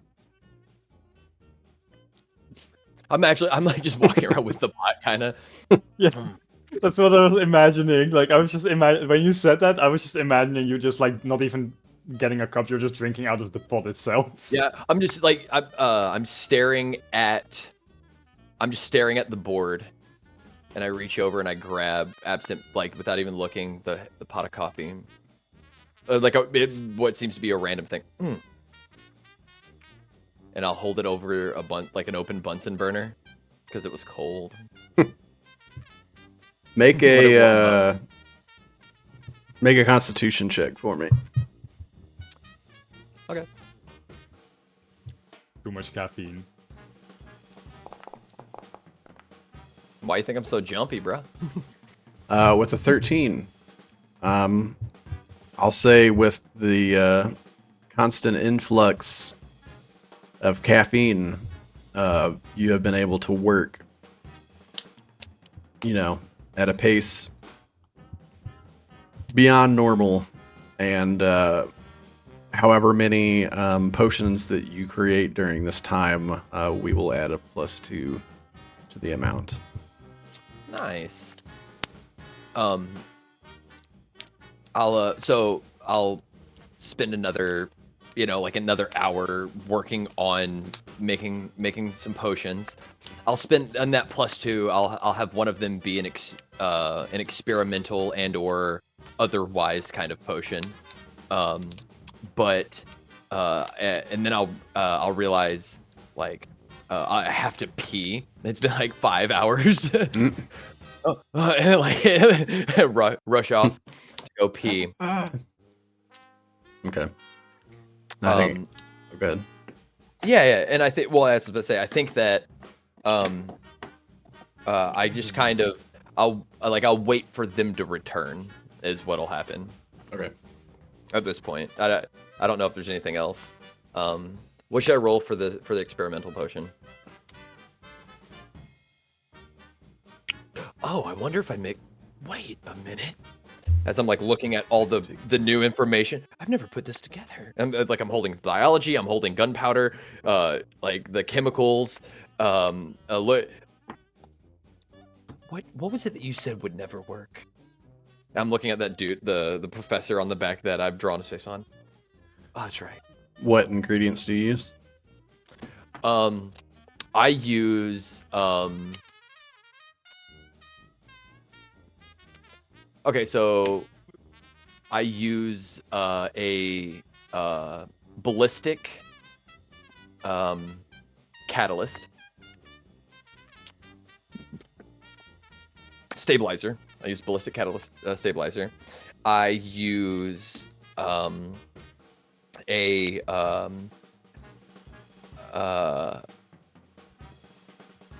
tiefling folk medicine from that has been passed down kind of through by from medicine healer to medicine healer through by word of mouth kind of thing, right? Yeah,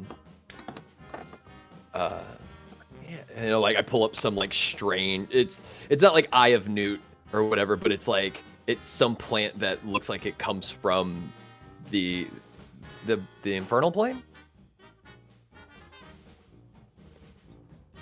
It looks like I pull up a seed pod that's covered in spikes and briars and thorns and like asbestos. It's basically right, Mm-hmm.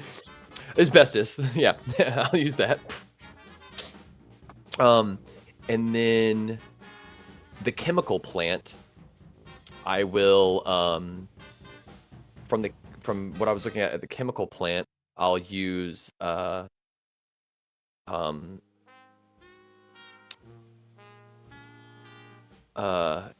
petroleum byproduct, right? I'll use a crude oil byproduct at stage 7 of distillation. And then I will that famous chemist book or whatever that I have all the notes taken in that are where I've changed a lot of stuff. I'll go to the forward section of where he's written the preface on how to understand this information, and at the top it says, "It is vital to truly understand, and that you must never," and I'll just rip that page out of the book and I'll turn it up like a funnel and I'll start using it to filter it.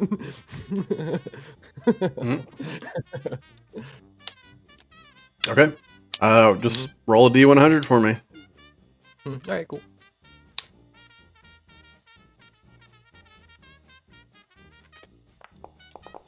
That'll be an 86.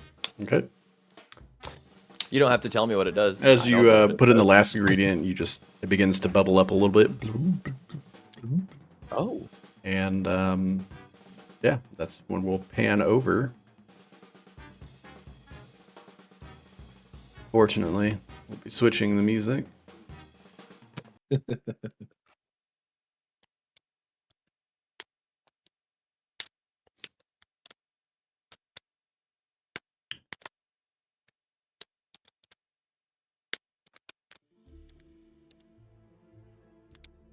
All right.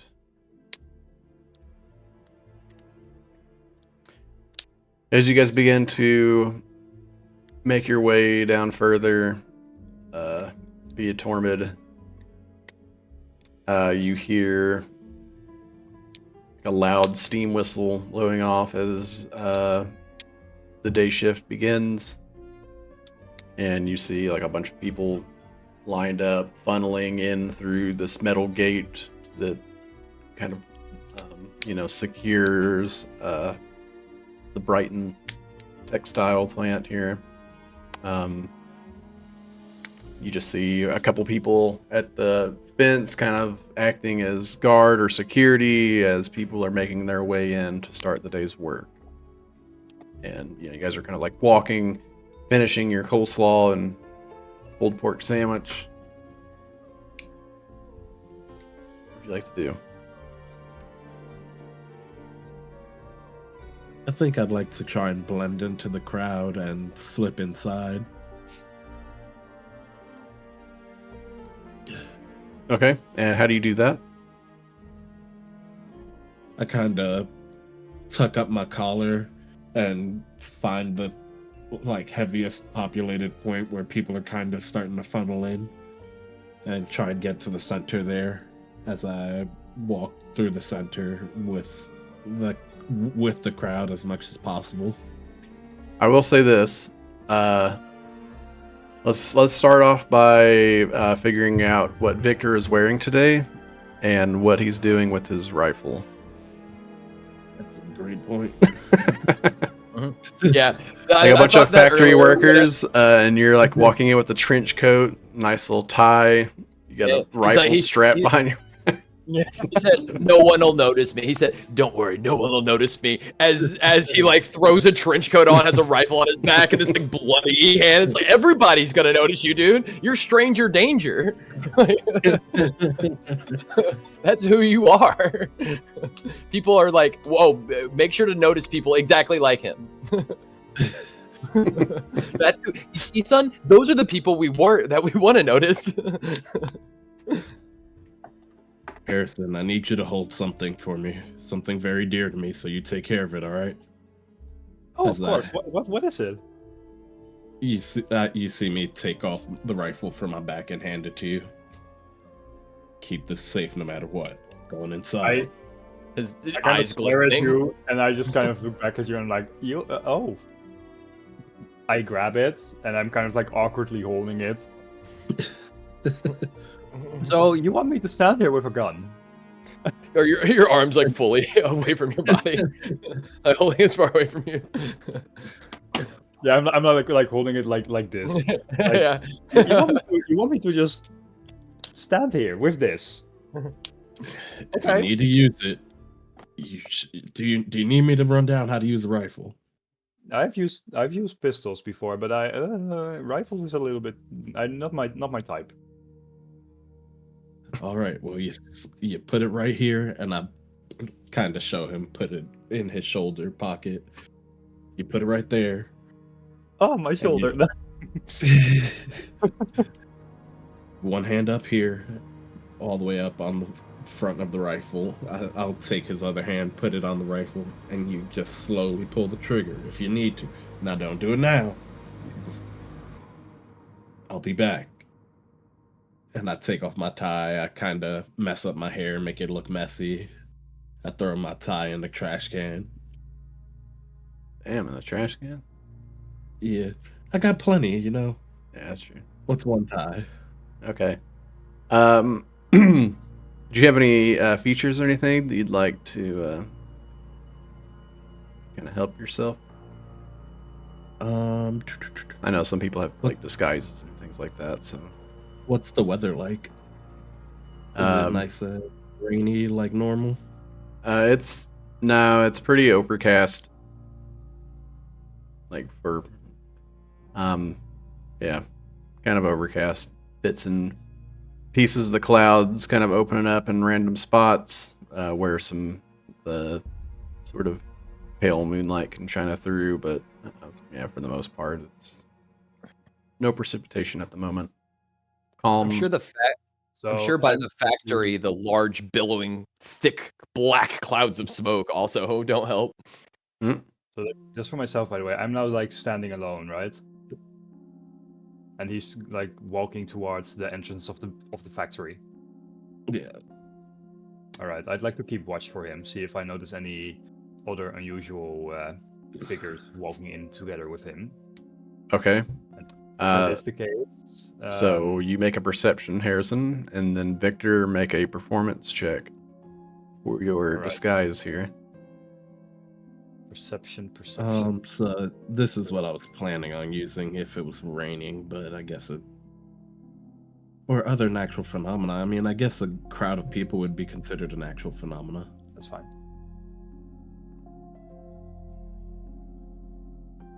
And what did you want from me? I'm sorry. A performance. But yeah, actually, yeah, let's do a performance to see how well your disguise is, and then we can sort of use Mask of the Wild, and it'll be altered and flavored to fit the theme, so it'd be more like you trying to blend in with the current wild, which would be people. If you want advantage whenever you talk to people, say things like another day, another dollar, or Mondays, weekend can't come fast enough, can it? Like say stuff like that, and they'll be like, oh, this is just a regular person. Do you and think accept their fold? You think you blend in really well? Like, you think you'll probably just like walk through here, no issues? Weekend's not long enough. They ain't paying me enough for this shit. Then I guess go ahead and make a stealth check to see how well you kind of blend in and fade in and out between this big crowd. That I can do. You can do it. Well. You can do 23. Yeah. Snatch some equipment, like a loose hard hat or something. So initially, as the crowd's kind of like pushing in, there's too many people to look, and as you're kind of making your way through, stepping through individuals, like going back and forth to try to, be a little bit more obscured here, you look over to one of the guards and you notice that you make eye contact, and they're like, hey, and they start making their way towards you, and you just kind of slip in and out. By the time they get to where you were, you're already like another 15 to 20 feet up ahead, and you find yourself inside. As you walk through this main large door here, you see, you're inside this large brick building with rows of tall windows. You hear like the looms and sewing machines, producing various textiles and garments. You see different fabrics and clothing and upholstery materials as you're going through different workstations, people carrying stuff from one station to the next. Immediately like surrounded these aisles, and people are like splitting off to their known designated workstations. As someone who's worked in a factory for a while, if you haven't, this is the first time you step into a factory, right? First couple of times, this is what happens. If you don't mind me saying, Spio. Sure. You immediately find yourself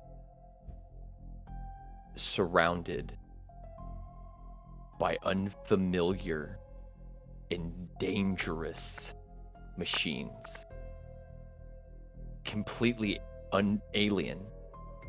You have no clue what they could do.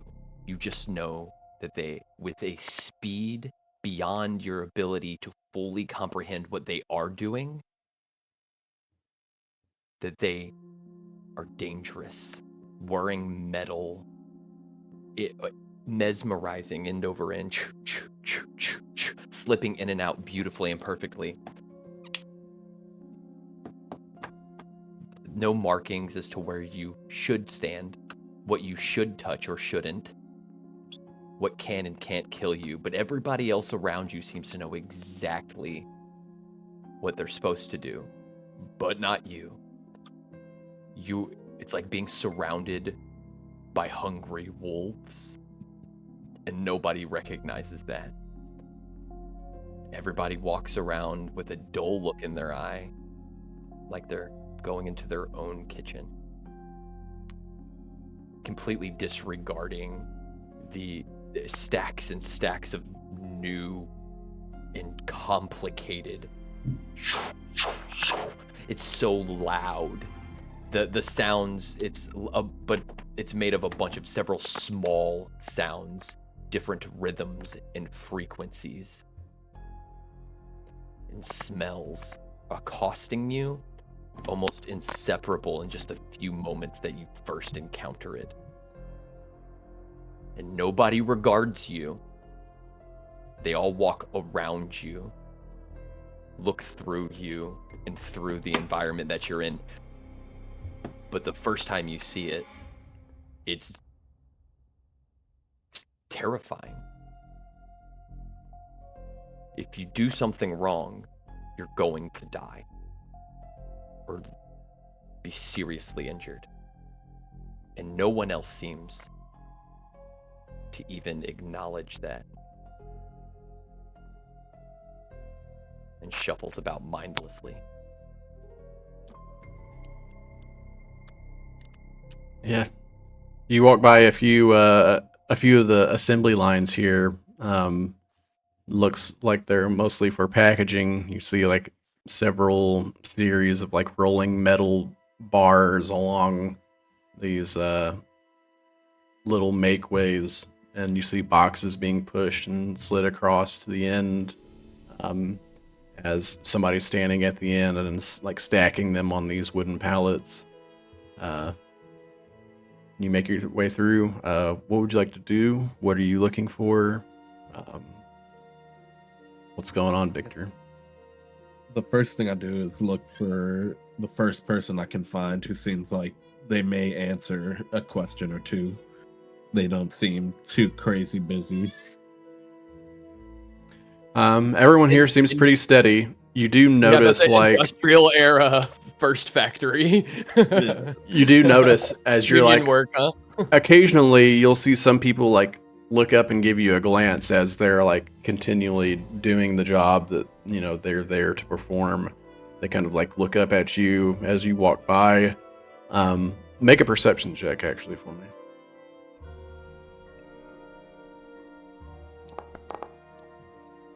Oof. A 6. I I have no idea where I am.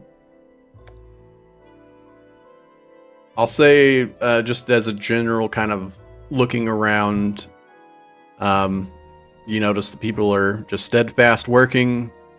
Around the perimeter, you see like these catwalks about 20 to 30 feet above, where occasionally you'll see a man just standing there with a rifle. And at the very end of the other side of the factory, you see a set of stairs that meet up with that catwalk that look like they meet and walk up to like this office that oversees the entire building.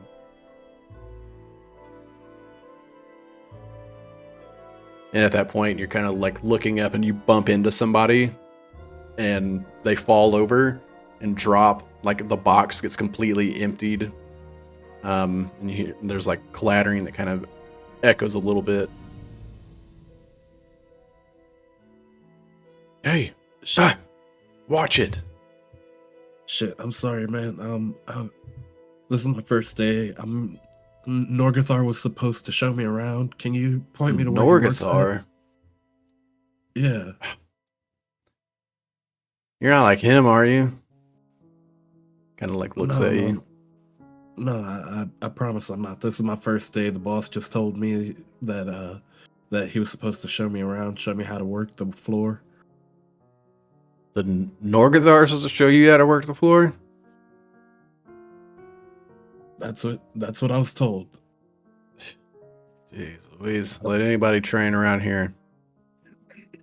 Yeah, we're short. You can join me here. Just help me clean this shit up. I'll start helping him pick up the pieces of textile that I knocked out of his hand by accident. I'm sorry about that. So, what's your issue with Norgathar? I Well, don't know too much about him. for one, he's a dick. Are you sure? You sure you know who Norgathar is? No, I don't know who he is. The boss just told me to find him. Huh. Well, he's supposed to be here. I haven't seen him come in yet. Hopefully it stays that way. And you get a job somewhere else. He get into a lot of trouble here. I didn't get into a lot of trouble. It's just not very pleasant.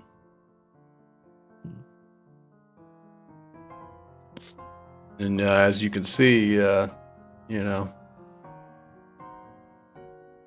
you can have any sort of advantage in a workplace. It can kind of go a long way. I'm Tony, by the way. Nice to meet you, Tony. I'm Victor. Well, Victor, have you ever worked in a factory like this before?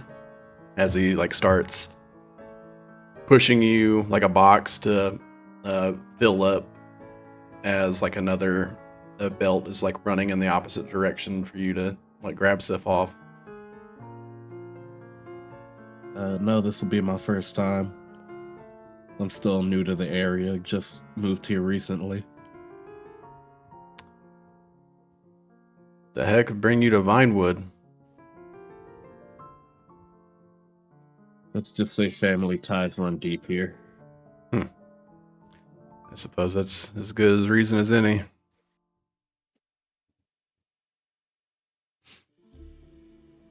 Kind of like looks up, watching one of the guards like slowly patrolling up above.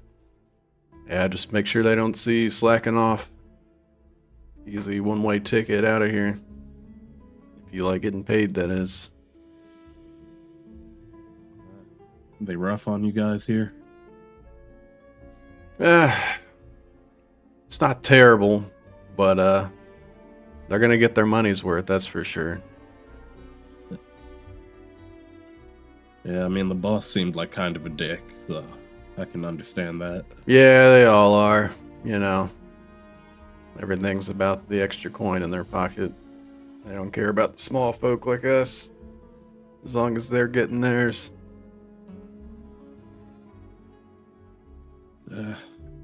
Well, hey, Tony, I had a bit too much coffee this morning. Do you know where the bathroom's at in here? Bathroom. Now there's There a you door go. that goes outside. There's a couple of buckets out there. Huh. You don't think you get bathroom breaks? Wow. Bro, you're here for 14 hours, all right? Yeah, there's some We don't outhouses pay you, along we don't pay you to the use the bathroom. backside there, but I wouldn't stay out there very long.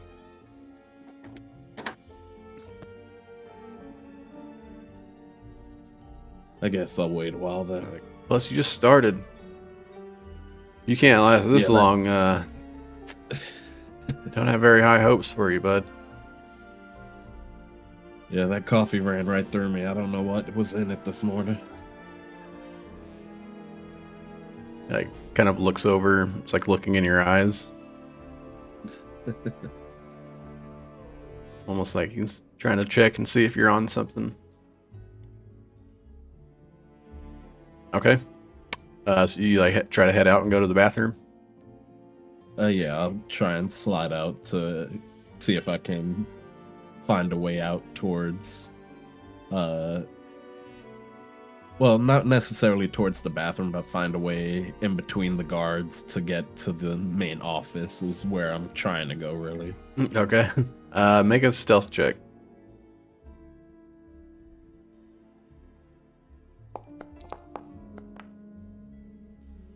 $14.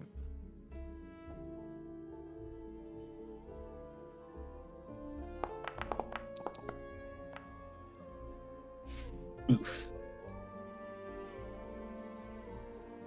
As you making your way through, at first you like go towards like you're going to the bathroom, and then you try to like split off to try to get a little bit closer to the offices. You're going through, feels like you've gotten unnoticed, nobody's calling you out or anything. And then what you don't see is there's one guard up on the railing, kind of like signals across the way to another one and points down towards you.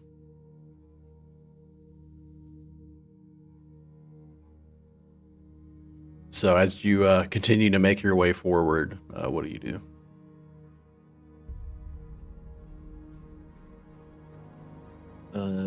Being that I feel that I'm unseen, I'll continue to try and slide up the stairs as quietly as I can. Okay.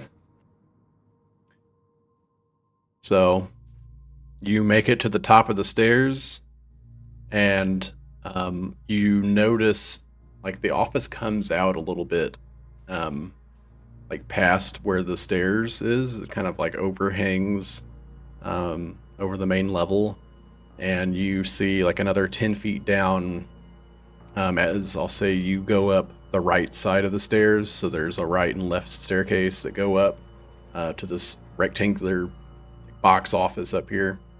And you went up the right stairs, so you see the door like 10 feet down to your left up against the wall here. And as you're like slowly like going up the stairs, looking around, doesn't look like you like anybody notices or sees anything. And at that time, you see someone rounds the corner. What do you think you're doing? Sorry, someone told me the bathroom was up here. Wrong. Oh, I'm sorry about that. Where's the bathroom at? It's over there. And he points towards like the center of the building on the south side.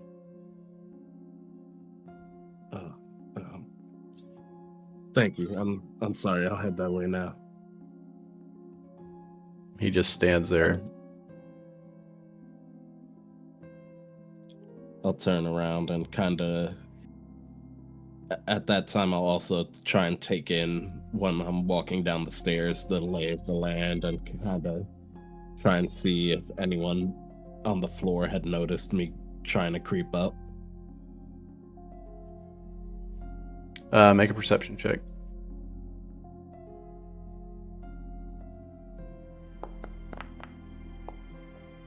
$17. As you walk by, you see, like you can see through one of the windows in the office. There's a group of people in there, kind of standing around the desk, and behind the desk, you see, what you would assume to be an owner. You see this elven woman, like hair kind of extremely tightly pulled back, glasses, like this sort of whitish, blondish hair, wearing this very nicely tailored suit. The cloak or the coat is kind of like goes down almost to the knee, though, almost like this cloak type coat, I guess. Very flowing, and You see her like points across the room as she looks like she's yelling at someone, and you make your as you're like continuing down the stairs, as you kind of just like get a glance of this, and you can see a general layout. It appears that there's a decently sized like central path that just cuts through the center of the factory, and then it just continually branches off perpendicular along with the varied assembly lines that seem to, like run in tandem together for easy production and packaging purposes. And then in the center of the building, it splits off sort of similarly, but a little bit wider, and you see doorways on each sides of those. So it's almost like there's a large X that kind of runs through the building for the main pathways. And then on the south side is where they told you that the restrooms are. There's some outhouses along the back side of the wall.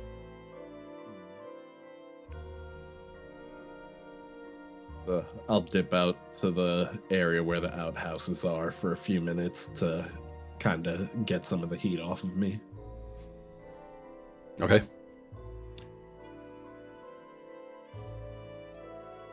Yeah, too easy.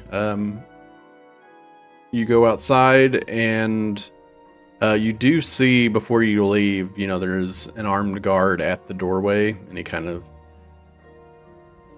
eyes you a little bit as you leave, and you notice that he looks at a watch as you walk by, and almost like he's keeping tabs on how long you're out there, and you walk outside, and as that's happening, you hear a wooden door kind of being shoved open as someone's coming out of one of the outhouses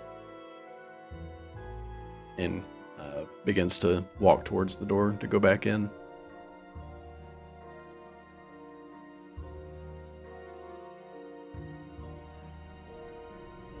Hey, do they normally time us when we go to the bathroom here? I'm passing him. Yeah. Okay. Just a bit odd, don't you think? And I let him keep walking. You got 2 minutes. Thanks for the information. I'll wait about a minute. Then start making my way back inside, back to where Tony was. Okay. I'll say at this point, you make your way back in, get back in the line with Tony. As you guys slowly start working together, we'll pan the camera back outside to Harrison as you're holding Victor's stuff and have his rifle slinged over your back. You made a perception check for me, right? That was to kind of like watch when he was going in. Roll a 15. Yeah. 15. Let me take a look at this map here.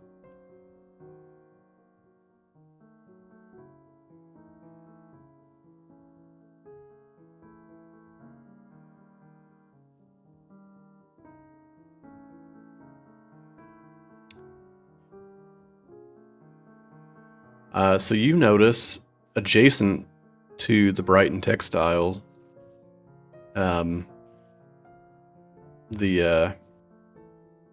Bertrand Manufacturing, as you see like this large metal sign, like with cutout steel lettering along the top of this large sort of like cargo entryway. You see along the back side, as imagine you're probably standing pretty close in between the two from afar to where they can enter at. You notice around the side, one of the doors opens up, and you see like a group of 10 to 15 individuals They're all wearing the classic long trench coats, all heavily armed. And you see one person comes out that stands about 2 feet taller than all of the other individuals. And you know exactly who it is.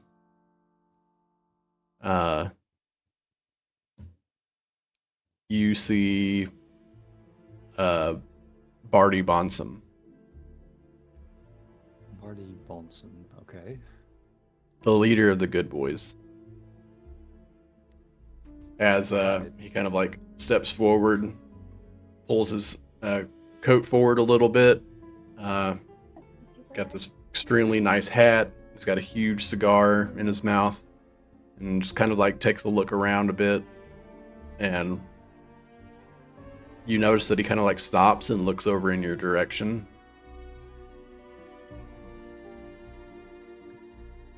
All right. So now that I'm alone, from what we usually saw, Harrison was very. I wouldn't call it agitated. I'd call it more nervous. Very always trying to like look around, a bit awkward, bit like skittish about everything. I'm going to kind of shake that off. I'm just going to take out my wooden pipe. I'm going to fill it with some tobacco. I'm just going to light it. Take a deep inhale of it, just. And as I do that, I'm going to put the rifle I got from Victor on my back. I'm going to brush my hair a little bit, and you can see, if you were here, you would see that I am going to become a bit more collected in my general stature. I'm going to take out my notepad and I'm going to make my way over to them. Rifle, of course, still on my back. I know this. I have my notepad out. I have my magnifying glass also out. Currently I have my walking cane on one of my sides. On my right side currently. That's the leg I sprained this morning, and I'm going to, with a bit of a limp, I'm going to make my way over to them, and I just want to sign to him. And walk over to him, if possible. I'll say as you begin walking over, you see him look in the large, like, sort of garage door opening that they're standing next to.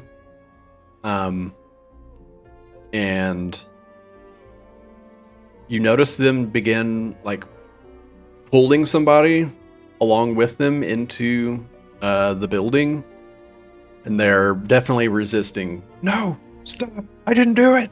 No. And they're like, dragging him. He's kicking up dirt. And you just see Barty like puts his hands in his pockets, blows a giant smoke ring with the cigar, and you continue walking forward. Yes. And as you continue walking forward, you see Barty gives a little nod, and from inside you hear.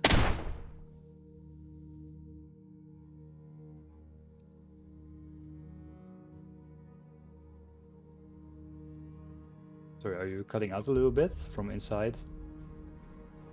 Oh, did you guys not hear that audio? No. I heard it.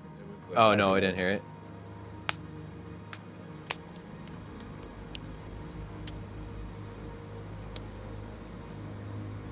So you guys can't hear this? No, I don't hear anything. Dang it. That was the moment. That was the moment. You guys didn't even. Oh, so you guys didn't even hear the reload earlier either? Nuh-uh. Oh man, what is this blasphemy? You were wondering why we didn't react? Well, stream can hear it. Hold on, let me see. Is there? like I a can turn on the sound. stream audio.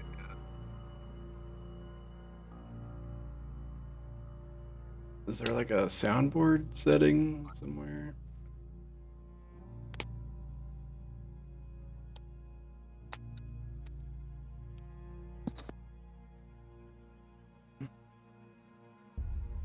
Voice and video. Entrance sounds, no sounds.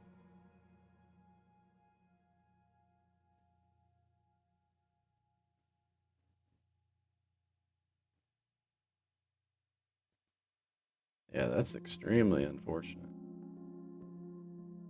Well, I'll just turn up the stream audio and listen for it.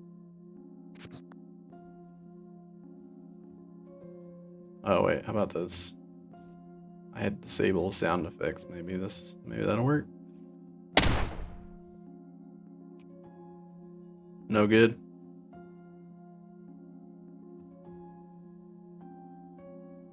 I can hear it on stream. Hey guys, it's a gunshot. Yeah, that's I mean, you guys used to be able to hear it though. I don't know.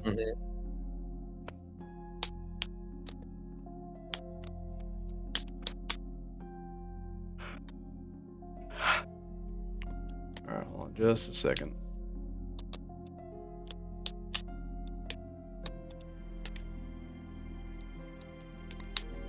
Wah. Anyways, yeah. So when Victor came up the staircase, he heard the loading of a shotgun. So I guess that was something that was missed. Oh, Whenever shit. you're going up to the building, the guy came around the corner and you heard holding a shotgun. Harrison, yeah, as you're walking forward and you see Barty give the nod as he's sitting there smoking his cigar, you hear the echo of a shotgun bursting off inside of this giant building, and he takes another puff of his cigar and then looks over in your direction as you begin to continue to approach. As he takes that puff of his cigar, I again also take out my pipe, unfazed by the gunshot, with a bit of a colder calculation in my eyes. I take another inhale of the wooden pipe that I carry. And yes, I still do walk over to him.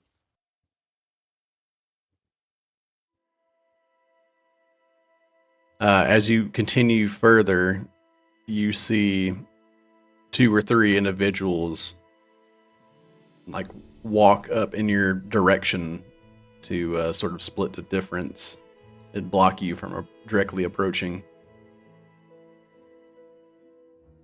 They're close to me, I'm guessing now. Yeah, they like walk up to you, weapons ready. I'll just calmly walk up to them. You got a problem? A problem? No, I was wondering if it was possible to speak with Barty. I am currently working on a pretty important case, and I feel as if the good boys would be helpful in my investigation that I'm currently doing. You feel like we would be helpful, and you want to talk to the boss? Yes, that is correct. You got an appointment? I did not know I needed one. Ooh, you hear that, boys? He hasn't got an appointment. He ain't got no appointment. I heard that. Still completely unfazed. I look over at him and I look over at them again. Listen, if I knew I needed an appointment, I would have made it so that I could have spoken to him. If it's possible to make one in the near future, I would like that. But the case I'm currently working on is pretty, let's just say, time sensitive. I need information. I have worked with you before in the past. And I know that you have vital information regarding what I believe to be the suspects of this case. You think we have vital information for you? Yes, I do. Hey, he thinks we have vital information. I heard that. If you want to make an appointment, you need to call the office. Where would I find Jam? Where would I find that? Yeah, Would I know where that is? that's a good question. Probably about at least 30 yards away from here. Ha, If you catch my drift. Hey, do you think he's really a detective? Because then he's gonna find it.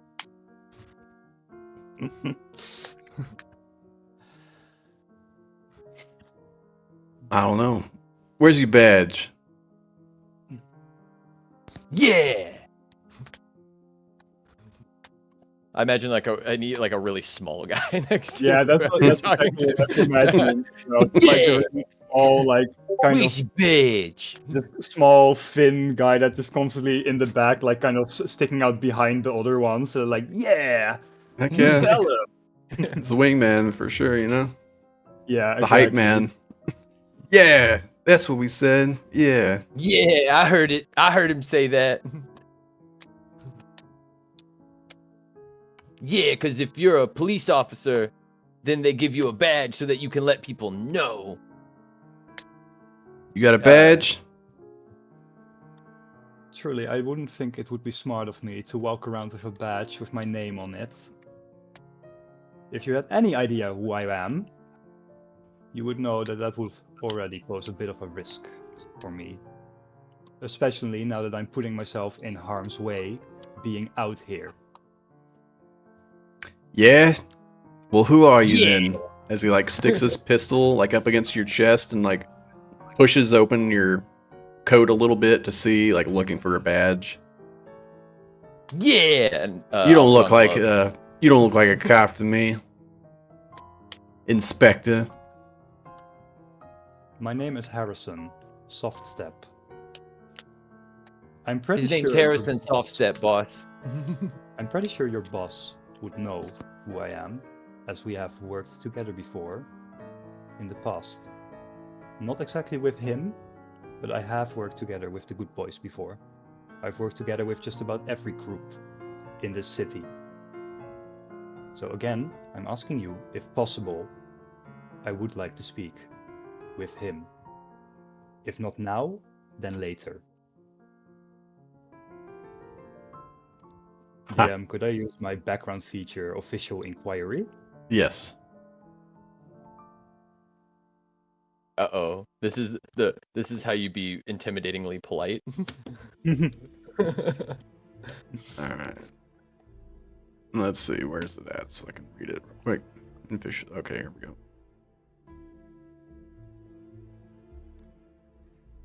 You're experienced at gaining access to people and places to get the information you need. Through a combination of fast talking, determination, and official looking documentation, you can gain access to a place or an individual related to a crime you're investigating. Those who aren't involved in your investigation avoid impeding you or pass along your requests. Additionally, local law enforcement has firm opinions about you, viewing you as either a nuisance or one of their own. And the Good Boys are a big part of the law enforcement in the city, correct?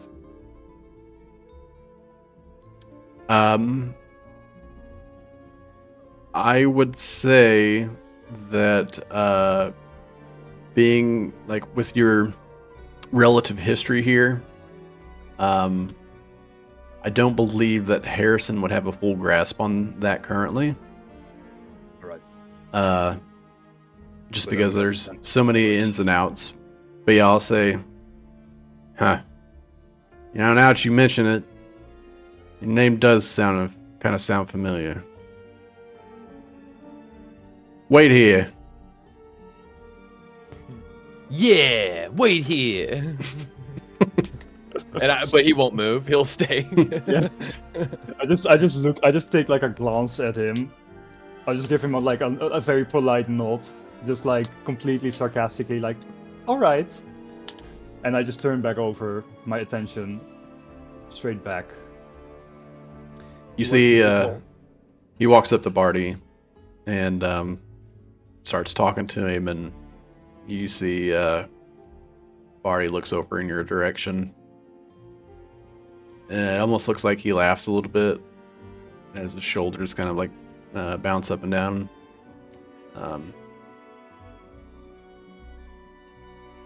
Gives him a nod, and then continues his business. And you see the guy that walks back. Just quickly before anything else happens, I just want to freshen up my knowledge really quickly about the Reapers and the Good Boys and their standing towards each other.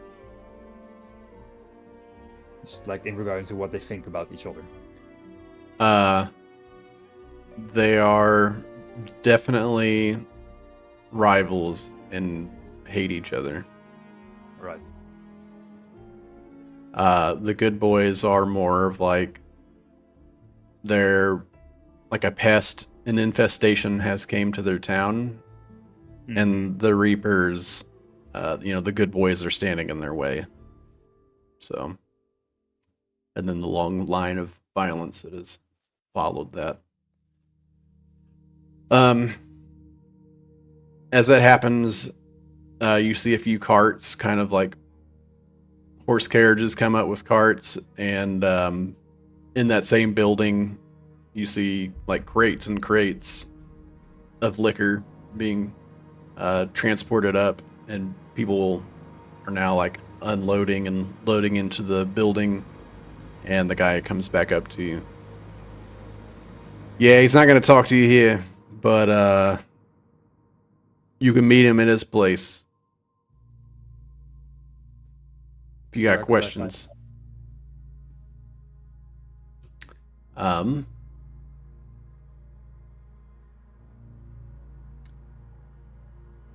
Do I have that on the map? I pull out my map. Did I not. just like, I pull out my map, kind of like slowly going back into my a little bit less serious, but just like pulling out my map and like, and where would I find that? And like an old man, you absolutely know how to open it and close it back up. Like, You see that they kind of like just stare at you and drop their finger on the map. It is north of town, and from what you could tell or know previously, you know that there's just like a bunch of farmlands out there, and it's like when you get there, you'll know which ones is his.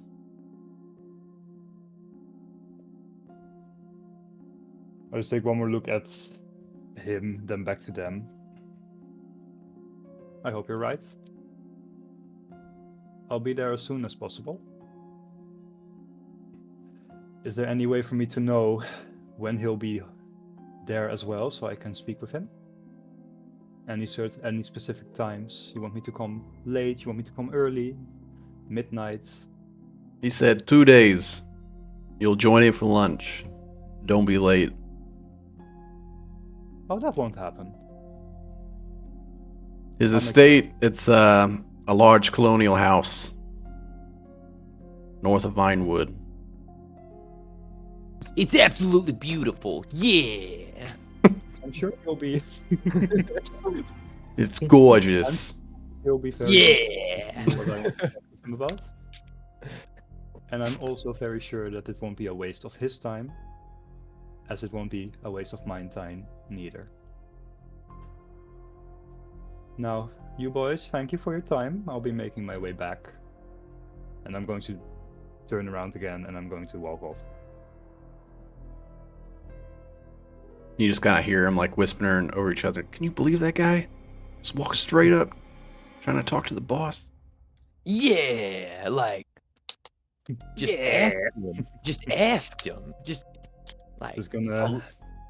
he was drop also him very in polite notes. and concerned himself with punctuality. What a nerd.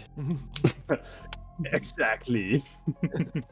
You know, he was kind of polite, wasn't he? So. Yeah. You know, I could probably see myself being friends with that guy. If he didn't Yeah. break all the rules, I didn't have to shoot him, you know? Yeah. I I mean, hate that when I was have to shoot my plan friends. wasn't to get shot. My plan was I was being very cocky about it, but my plan definitely was not to get shot. So, just one more time, what was the name of the boss again? Barty Bonsum. Barty. I like how your plan to not get shot involved walking directly up to a criminal organization and announcing that you're a cop. Yeah, believe it or not, that was actually part of the reasoning as to why I thought, you know what? This might just actually be stupid and cocky enough to work. Especially knowing the group I was walking up to. Yeah. Yeah. After So- hearing a murder. The 2 days from now, I'll Yeah. join him for lunch. I think it's pretty safe to say that the only reason you walked away is because Barty knows you in some way. Yeah. I figured that was definitely what I was banking on. The worst case scenario was they're like, yeah, this way.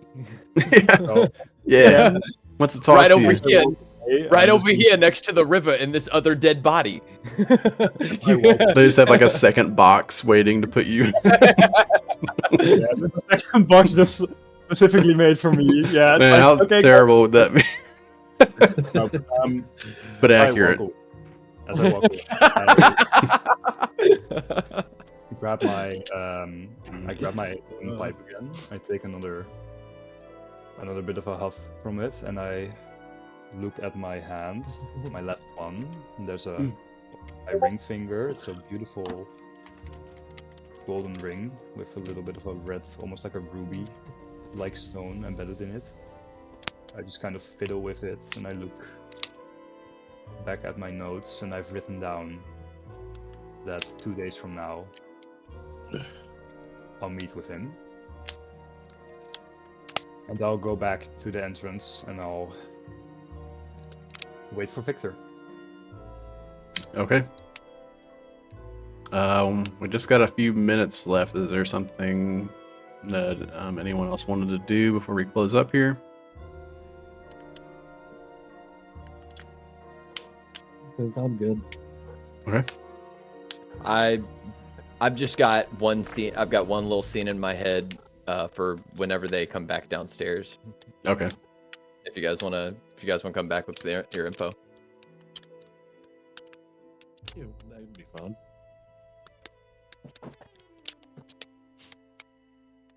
Okay. So yeah, we'll say they come back and reconvene.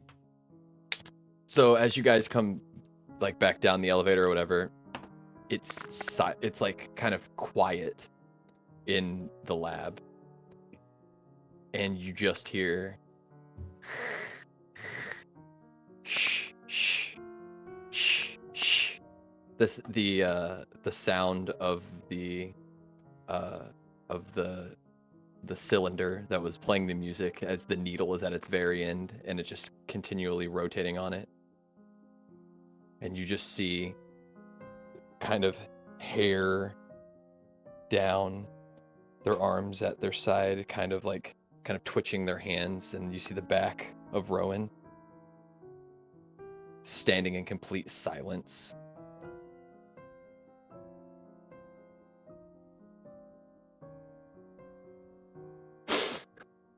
And then after how long before you guys say something?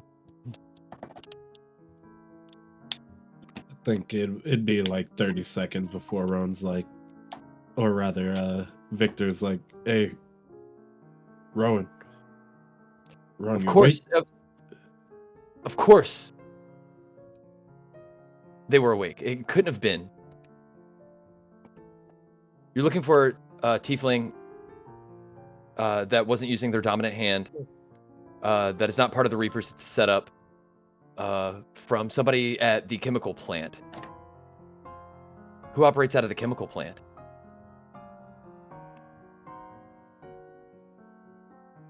The They're trying to frame them. They're not very good at art. They don't actually work for the Reapers. You're not making any sense.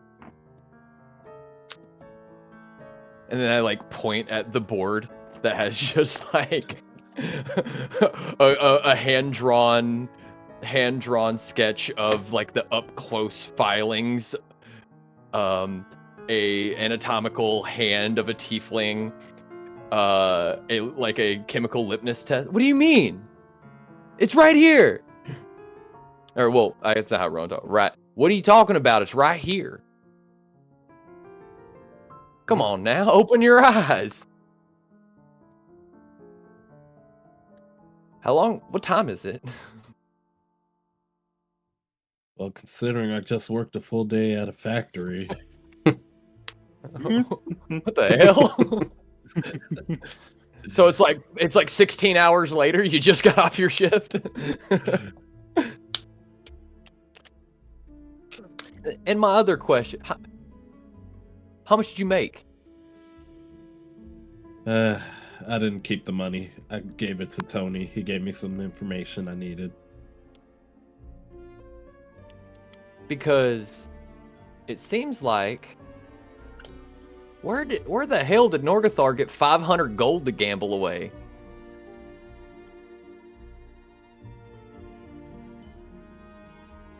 As you On were a- on a talking about this, On a by the factory way, worker's salary. Yeah, go ahead. my demeanor now is again just Harrison. Oh, speaking about that, I also have a very fun little meeting actually I set up with with the boss of the Good Boys in 2 days. So 2 days from now, I'll be probably heading to his place. I'll have a lunch with him, and I'll also be trying to get us some information. All right. Just very casually, like not saying how I got it, just dropping it in there. Mhm.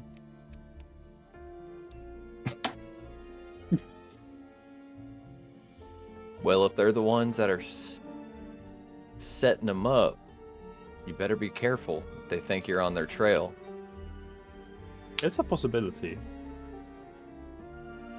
But then again, we don't really know too much about this case yet. Oh, we know I'm lots. curious. Well, we know that, and I'll point at the shell casing. We know that this marking right here, like I'll like pull a big magnifying glass over it, Mhm. has a symbol of the Reapers on it. That was crudely drawn, obviously by somebody who doesn't draw this symbol very often. Look, and it was done with the fingernail, indicating a tiefling, which would indicate that you're looking for somebody who has their non-dominant hand has a sharpened nail on it like a file, but that does not work for the Reapers, and doesn't care very much about the symbols that they leave laying around, or hasn't done it very often. Well, that wouldn't be any of the tieflings here in the Murkmire that match our description. They roll pretty tight with the good old boys running around. So it's probably done by a dismembered nail of a tiefling as a sign of a show of dominance, as it were, by people who enjoy getting rid of tieflings and want to set up the Reapers. There's a chemical inside the gunpowder that can only be found at the chemical factory. Norgathar, and because the reason that it can't be a tiefling who was in a hurry and drew this poorly is because the murder was premeditated and patient. They waited all night long, hell, maybe even a couple nights, until the thunder of the storm made all the power go out, biding their time and choosing their moment. The other two tieflings did not know who that third tiefling was. They were both part of the Reapers, indicating that it wasn't part of the gang. Hell, it couldn't have been somebody who's notable, or else Bobo would have known who they were. I mean, this is somebody, the tiefling that we saw is somebody that nobody has ever seen before. And we know that he came across all that money, and it wasn't through his job, and it obviously wasn't through his gambling habits, because we know how bad at that he is, since he takes his day's wages and gambles it off every single day, and then still has to go to the factory. So somebody gave him money for something that that other person didn't want him to have given away. And we know that you're meeting with one of the most powerful people in the city who could orchestrate such a feat. I mean, it's just Barty. I know him. He knows me. I'll be fine. And if it is a fact that he is possibly maybe somebody that was involved with the setup of it, then I'll just have to find that out. And when that happens, well, if that happens, and I'll be the one to find it out during that lunch. It seems like if you know something that they don't, that whoever this is that did this, if you know something that they don't want you to know, and I'll tap like a bit of the felt cloth that has like some blood stain on it, you won't be around long enough to tell anybody about it. Well, it wouldn't be the first time someone tried to do that to me. I'll be careful about it.